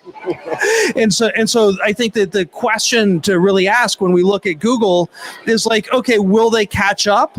Well, they have the infrastructure. They have a 7-year, probably 10-year build-out plan for their data centers. And they have access to energy. YouTube, as I understand it, the collection of data on YouTube is like 4x what all the other data on the internet is, or something crazy like that. I don't know the numbers. I've heard rumors like that. I'm certainly putting. I don't even know how you would measure that. Actually, what? I don't know how you would even measure something like that. I think it's just the amount of minutes on YouTube divided by words or something. That's why we get smart people to help us figure these things out. I just make stuff up. Are you kidding? Yeah, you're pretty damn good at it, man. Okay. Yeah. So when we think about unique trends, like a moat of sustainability, we think quality models, we think access to quality data. I mean, when you're implementing these things, you got to get buy-in. It's almost like people hear the words or the letters AI, and a glaze comes over. Maybe I'm projecting here. Totally. But in reality, it's a technology that needs to get implemented both on the consumer level and then across the enterprise. And there are challenges of dropping in across the enterprise. It's like, right, those have always existed. Sure. I mean, like, so what we need to think about here are where some of the opportunities are how do you manage that organizational change, right? Like what Elon Musk is doing in the federal government, like we need to optimize federal government for AI. I think that's really important.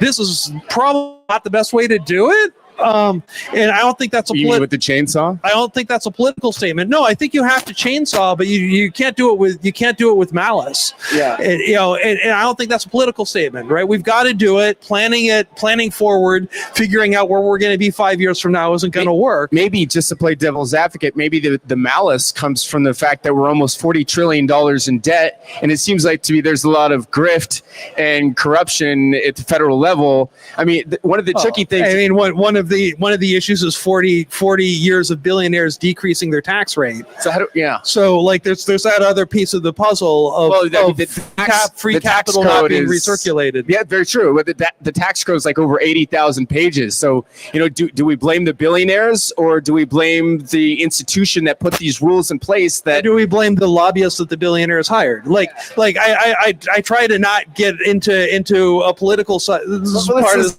but from an analytical perspective, right? Like what we've seen is there's capital. We had Citizens United, which allowed the billionaires to companies to invest more in swaying the government, and that's driven tax policy. Yeah.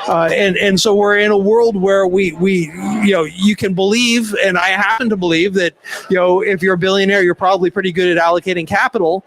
You should probably be doing some of that for us. Yeah. On the other hand, how do you manage recirculation? How do you make sure that the bottom 50% of the population has access to opportunity? That's a really good point, and it's not just here. It's everywhere. In fact, I want to learn more about stable coins because I feel like that's a unique vehicle to kind of circumvent the ban. And maybe this is going to be kind of an interesting space as well. So VCs. Professionally allocating capital, that's one thing.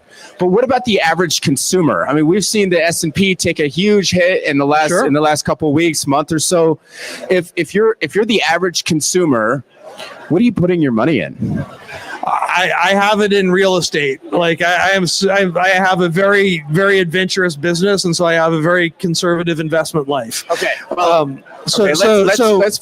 Let's pretend that you're gonna maybe put something in the S&P 500 or one of these. What companies do you think are particularly hot? I mean, from my perspective, you want to attract the smartest people because then you just get out of the way and they're going to do the smartest things. What companies are attracting the smartest people right now? That's a great question, right? I think that it's easy to look at kind of the FANG and whatever they call themselves, the Magnificent Seven, and say they're kind of played. Yeah. They've still got a huge core of opportunity. I like Amazon, I like AWS a lot. I think that they have lots of room to run, no matter who wins on the Alexa too. So like a built-in distribution system, which is kind of cool. On the application layer, right? They might lose. But in terms of the infrastructure layer, they're going to win, and they have lots of ways to monetize this. Yeah. And every time something gets a little bit generic, they're going to make the Nova version of it, which is their large language model. Their new model, right? Yeah. Okay. And they're going to, every time there's an opportunity to take margin out of the top end of the system, they're just going to eat it, and they've got the infrastructure to do it. And it does seem to be a lot of this investment, or the value in these models seems to be collapsing kind of a unique way. In fact, Gary Tan of Y Combinator, you guys probably heard of Gary. He said that 25% of the code of the most recent class, I want to say was maybe winter. Okay. The majority of their code was written by LLMs. That's kind of a weird thing, no? It's a wild world. I mean, what I'm seeing with my manufacturing clients is 15-20%, across the whole development cycle. So I think, when you're in prototyping, maybe there's a little more, but then you got to harden it up, and a year from now, 2 years from now, maybe it'll be better at that, but it's not there yet. Satya, I mean, we were just talking like a YC, which is like very early stage, of course. But Satya was saying, for Microsoft, was saying that half of the code on GitHub is made by AI. So, oh my God, yeah, pretty wild. So if you're an engineer right now, and I know I keep hounding you, but I want to make sure this is practical, usable advice. what does the future look like? What should we be building? What are founders best suited to be building right now? So for me, right, it's the stuff that will remain hard that has structural economic purpose. With the business model. With the business model. So I can tell you right now, every manufacturer in the United States has a demographic issue. Mid-level labor, mid-skill labor, people who are running lathes, running mills, there's a lack of them. When you said demographic issue, my mind immediately went to like unconscious bias in building the models, but you're actually talking about at the business layer, like selling a product or service. Like there are companies, huge companies, multi-billion-dollar companies. They're leaving gold on the floor, literally because they don't have people to make physical parts in manufacturing. Right, and this is very typical in the United States. If we are really serious about bringing manufacturing back to the United States, I think it's going to be challenging for any number of reasons. But if we're really serious and the government is going to fund that, man, that seems like a huge opportunity space. Especially at the intersection of AI plus robotics, and maybe kind of get us away from the current model of TSMC. So you get to do a ton of speaking all over the world, which is super. You've got an awesome job, I will say. And by the way, when we talk about robotics, I'm not talking about humanoid robots. That's super cool. There's other things. There's like other simpler robots that you can make today and not in 2040. Yeah. Right. So you had told me a story this morning about where you were on the stage and you had, what was it? There was some kind of like aha moment that the leaders of these Fortune 100 companies came and like were shaking your hand. They're like, "Thank you for finally saying this." Was this like some kind of, what was the big aha moment that they had? It comes down to this thing I was saying earlier about Edge AI. So this former senior executives at two of the four largest semiconductor companies. I can't say which because it was Chatham House rules, but two of the four largest semiconductor companies both turned to me and they were like, "Hey, you're talking about Edge AI and semiconductors. The entire market is missing this right now." So this isn't like my opinion on this. This is where the people who are responsible for the actual investment are looking. Right. I mean, if we think about, let's jump into health real quickly. Absolutely. So, like some of the applications that we're seeing, I mean, for what John had mentioned is pretty fascinating. Unbelievable. These are innovations that are happening not necessarily with AI, but with like biology. You know, like specifically, like when something happens in our body, there's inflammation, like acute or chronic inflammation, and there's a biomarker of a multifunctional protein called galectin-3 that gets expressed. So like now we could target it and bond with it and stop this cognitive decline. Kind of crazy. So like the future is going to be beautiful, right? And my suspicion is, I don't know when that process started, but the way you would do a lot of that now is with AI. You'd use AlphaFold or tools like that to start looking at proteins, how they're folding. You know, we're going to see, you know, the efficiency of those tools increase by orders of magnitude in the next 3 years. Yeah. And so these things that today are large pharma projects, right? If you can get access to the intimate data, right, they start to being startup projects. Yeah. That's mind blowing. And so as we wrap up here, obviously we want to be valuable. Also, shout out to all the Zombies fans. Check out SiliconZombies.com. If these folks could be helpful to what you're doing, what is who can we put you in touch with? Because you're obviously wicked smart, and you got an awesome track record of being able to peek into the future and help people understand what the next chapter looks like. So who can we? How can we help Jonathan Brill? Beside from buying your on Amazon. I'm always looking to have interesting conversations, typically with corporate clients, business alliances, trying to figure out, have conversations specific to them about what they need to know, how to make better decisions under uncertainty, and how AI, the physics of AI, are going to work and what it means for them. Wow. So the deep tech space is it's just right square in the middle there. Absolutely, can't say much about it. Yeah. So also, where's Hassam Jafari? Somebody tap that handsome guy, Hassam. Hey, I just want to give a shout out to Buzzable. If you're doing anything in the event space, Hassam, come say hi real quick. Yeah. Hey, Hassan. Here we go. What's up, buddy? Hey, what's up? What's up? Hey. Hi. Happy Friday. Happy Friday. You look amazing. Thank you, sir. Thank you so much. Amazing. So first of all, I want to say again, thank you for the StartupGrind. Brian, Nick, you're amazing. I wanted to ask you that since there's a last session right here, I would love you to sit down because the food's gonna be ready in a few minutes, right, James? And like after this session, gonna be food. There's gonna be happy hour. There's gonna be music, so we can hang out and have fun. And wanted to thank you again for just being here, bringing all the smiles, bringing all the happiness that you always bring, connecting with each other and being kind with each other. So I would really appreciate it if you can come close. Hello, hello. Hi. Hello, hello, hello, hello. Hi. Hey, hey, hey. Woo! Let's go. Hello, hello. Come sit down. Come. Please. Okay. Hey. Here we go. Thank you. Okay. Awesome. Thank you.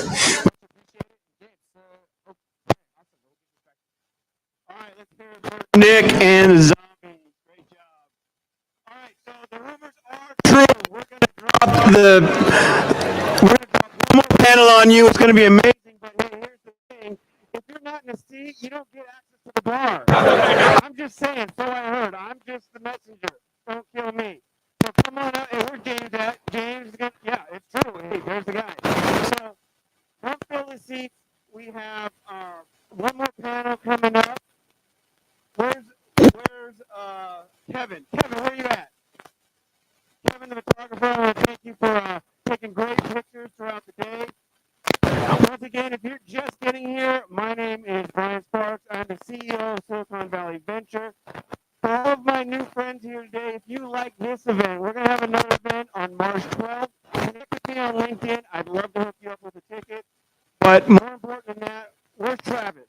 Travis, where are you at? Travis, come on up here, buddy.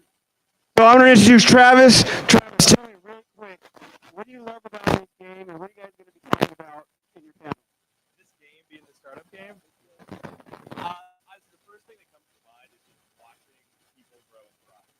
Both on the team, but also we support other startups. And so when I get to see companies thrive, it's the most rewarding thing.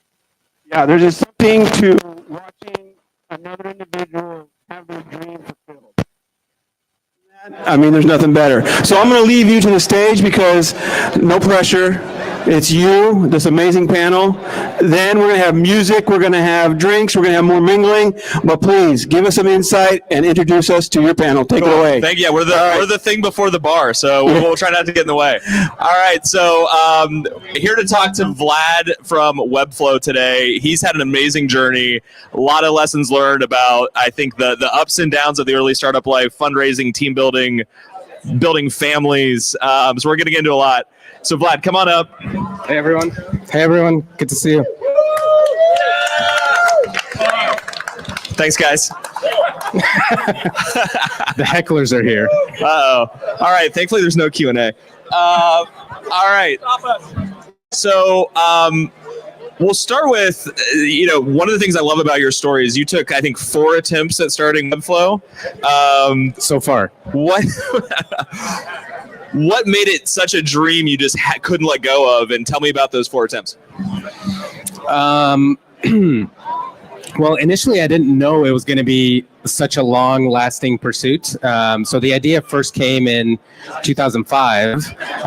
I happened to go to art school for a couple of years, and then I was working at this web design agency at Cal Poly, and it just kind of was happenstance where I was an intern that was translating Photoshop files to HTML and CSS and JavaScript. And I was doing this for like $7 an hour, whatever minimum wage was at the time. And then I happened to see this invoice that was on my boss's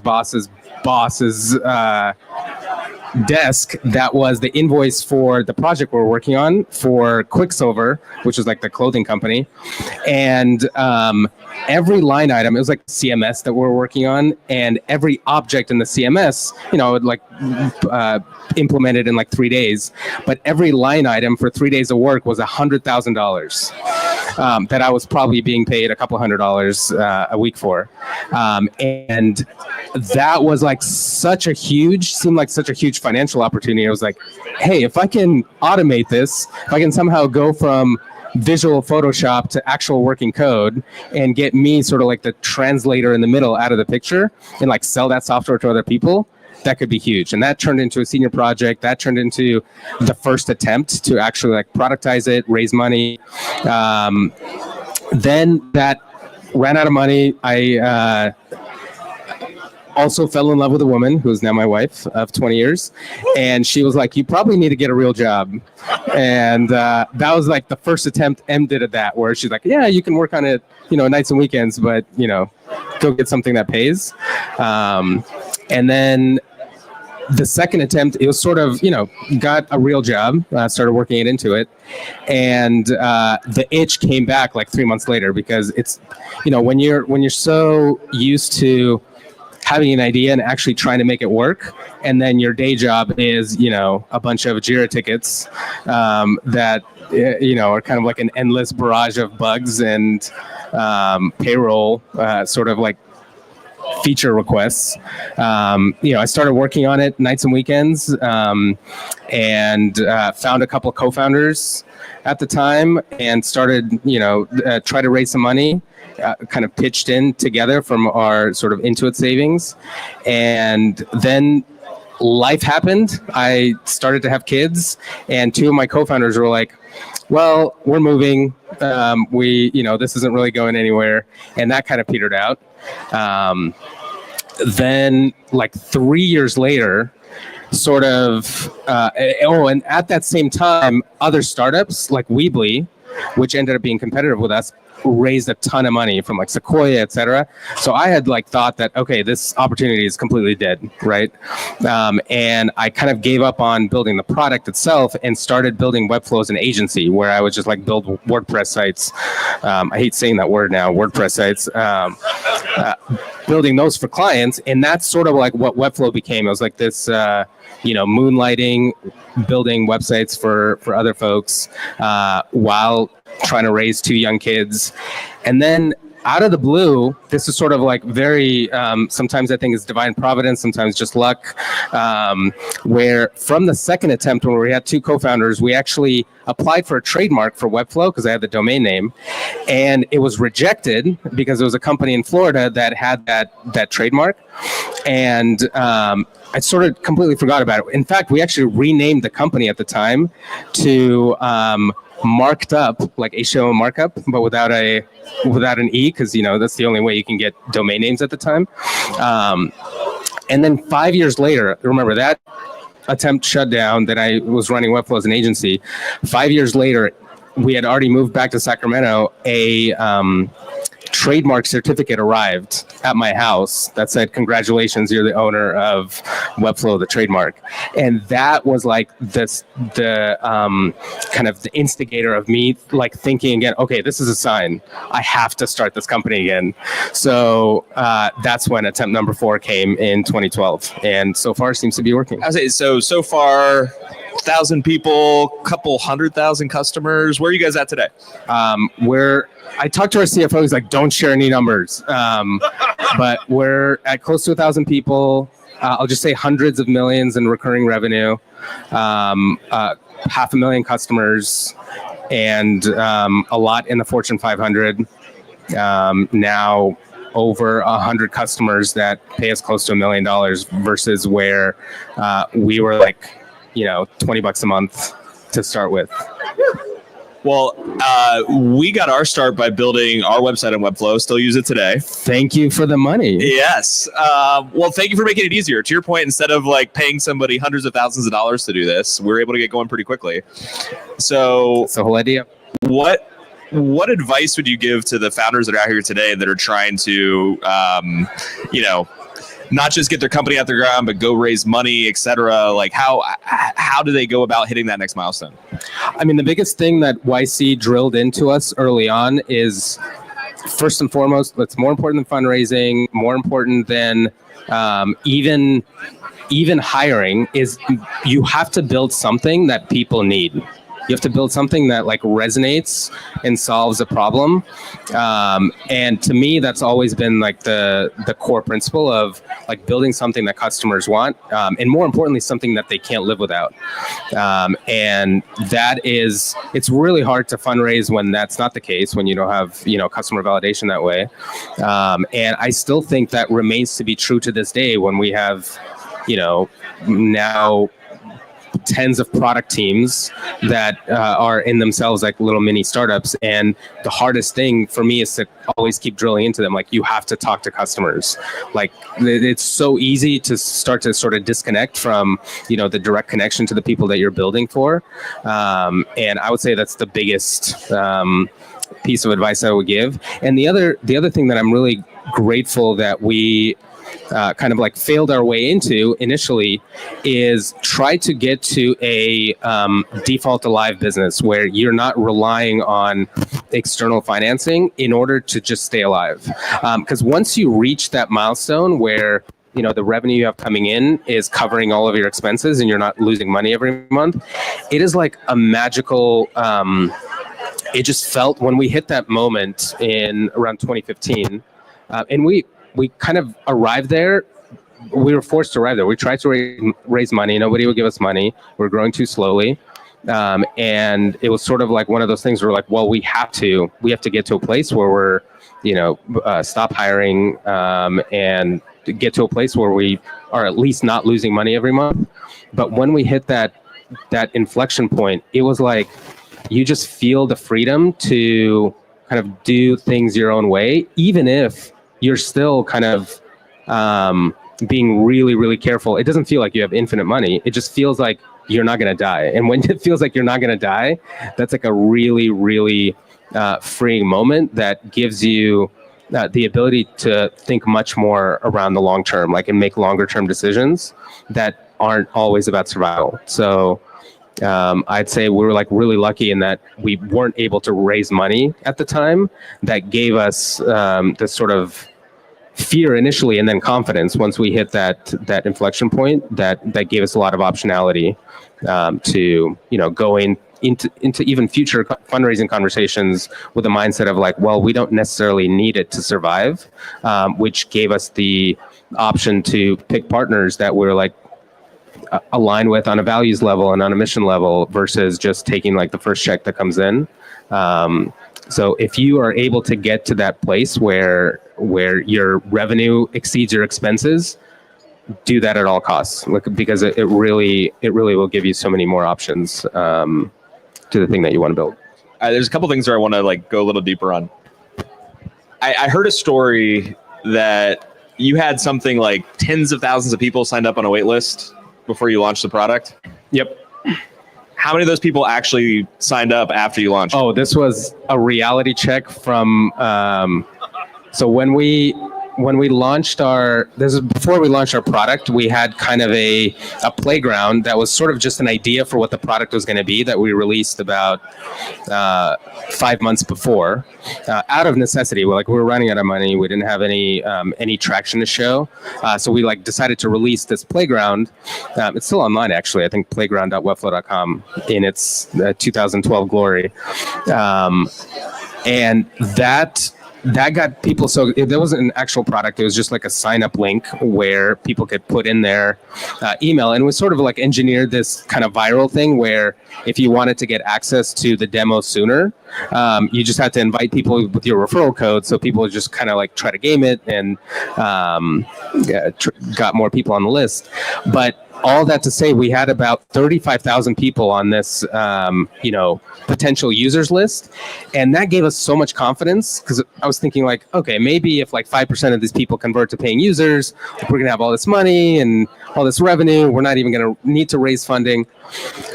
From those 35,000 people, when we actually opened up our, our user system and the ability to pay, I kid you not, like 40 people signed up for the cheapest plans, and like 10 of them canceled a month later. And it was so so painful, such a reality check of, because we went to every investor at the time, like, look, we have 35,000 people on our waiting list.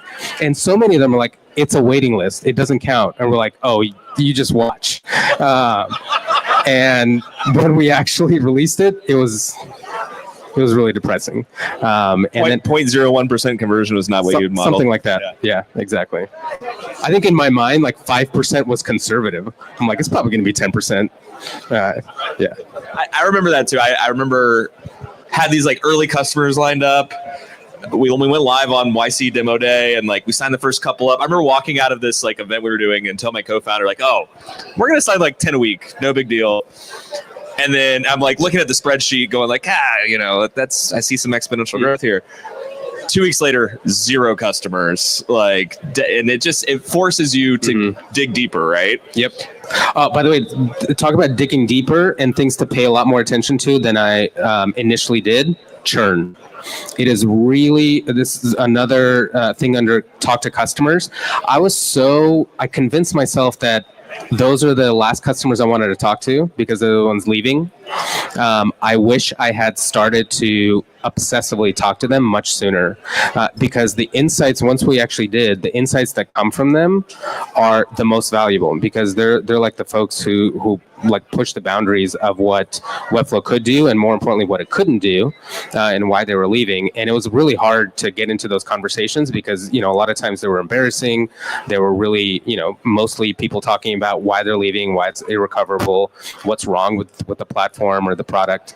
But I regret not diving into that head first because I think we could have built an even stronger business if we had done that sooner. Can you think of like in talking to early customers, one thing that you're like, oh, I got that totally wrong?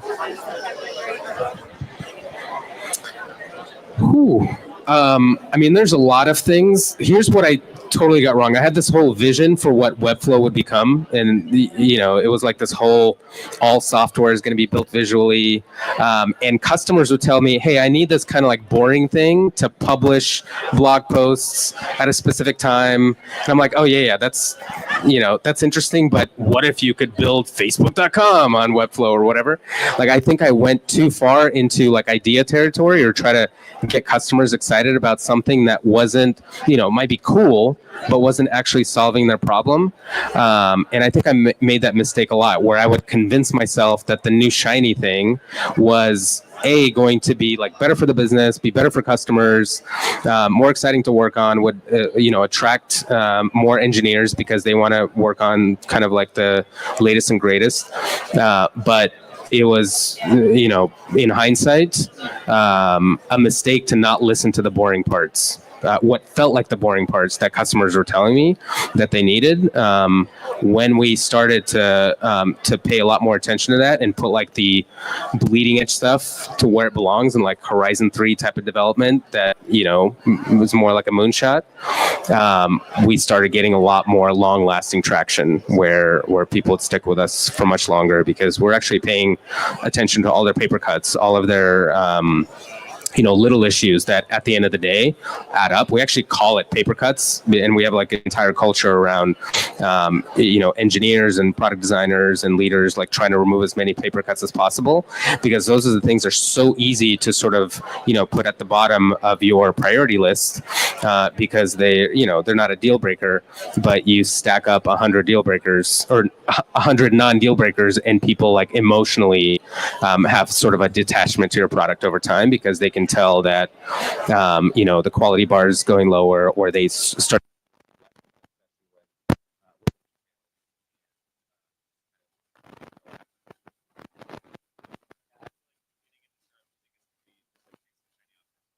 It's like the exact opposite. Let's talk about what else did you take away from YC? I think you applied to YC. Did you get in the first time? No, the first time we got rejected. So second time we got accepted, then rejected, then accepted again. It's a long story. Tell me more about that. So I don't know if anyone here has like gone through the YC application process, but you go to this interview, and it's pretty high stakes. It feels high stakes. You spend 10 minutes answering questions that are, like really sometimes out of left field by people you don't really know. And we were like really, and then you have to wait like 6 hours to get either a phone call that says you're in, or an email that has a rejection reason for why you're not in. So they call you with the good news, and they sort of like send you an email with the bad news because they don't want to talk to you. So my two co-founders and I were like, we went in Mountain View to the beer garden or something and had like a drink because we were just like really nervous. And we still had like 4 hours before the evening. So we're like, let's go kill time. Let's go watch a movie. And what was out at the time was this Tom Cruise movie called Oblivion, which sort of felt like what we were feeling at the time. So we go watch this movie, and like I'm just constantly on my phone trying to see if like somebody's going to call or somebody's going to send an email. And like an hour later, my phone starts buzzing with a 650 area code, where I'm like, okay, this has to be. So I run out of the movie theater, and sure enough, somebody on the phone is like, hey, doesn't say my name or the company name, just says, hey, we loved your interview. We'd love to invest. Do you accept? I'm like, and then Sergi and Brian, my co-founders, ran out at this point. They knew what was happening. And I'm like, of course we want to accept. And I called my wife, who was like preparing our kids to go out to dinner. My co-founder Brian calls his girlfriend who lives in San Francisco to drive down.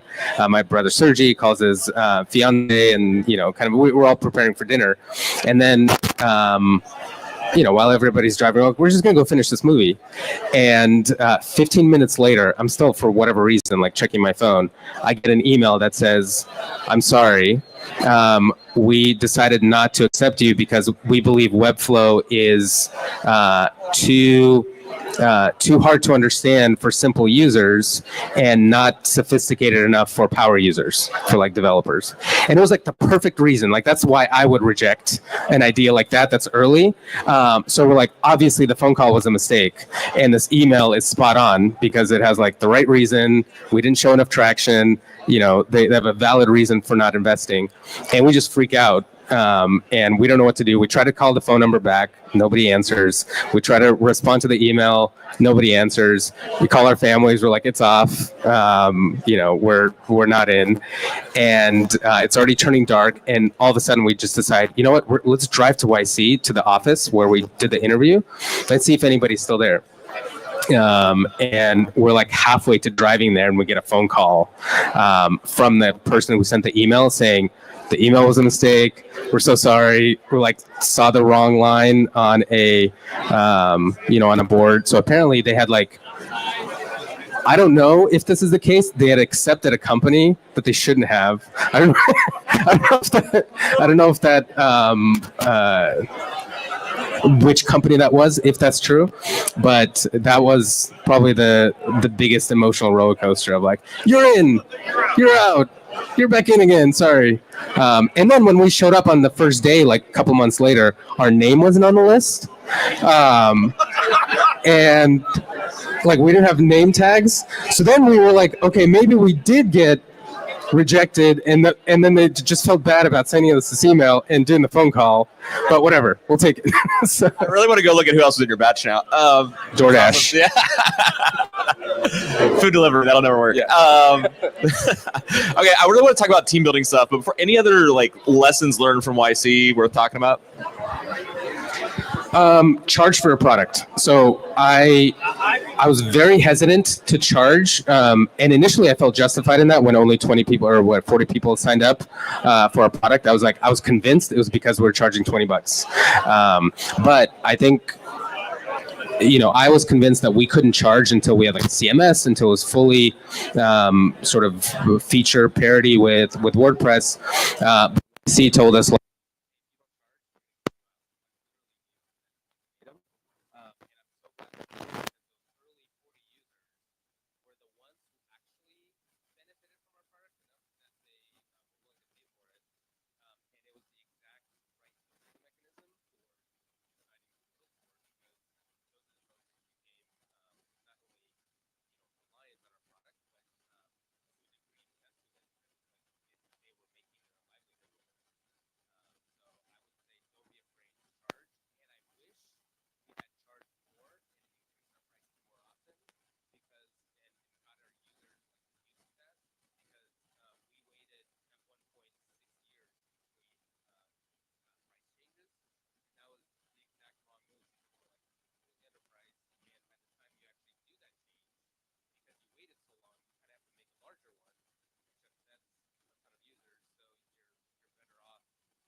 like the mission of the company or what kind of collectively people are trying to do together.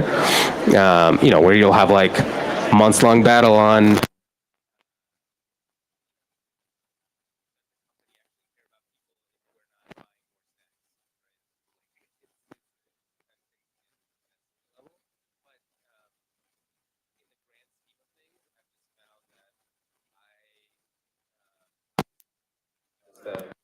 the company that, the product that we create or the experience that customers have.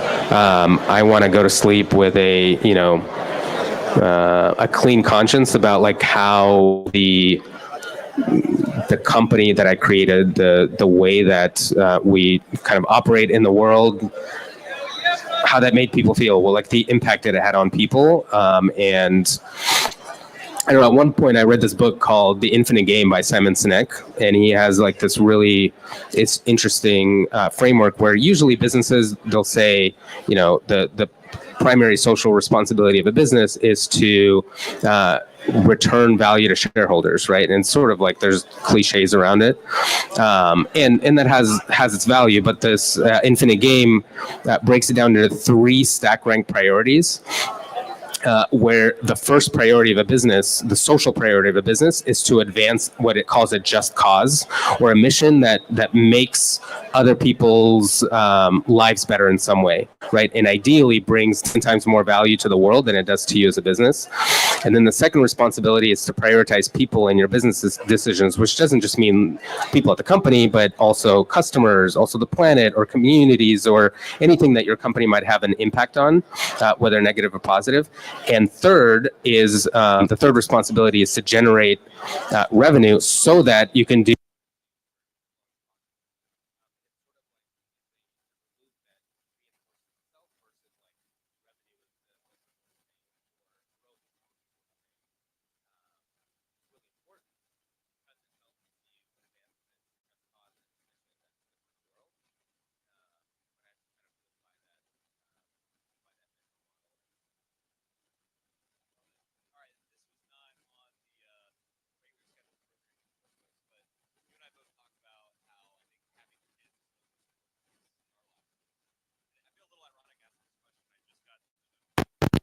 started bath time without me.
like really prioritize the most important problems so that you're not like, before I was like pulling all-nighters all the time and I was being like productive, but I don't know if I was getting nearly as much done and working on the right.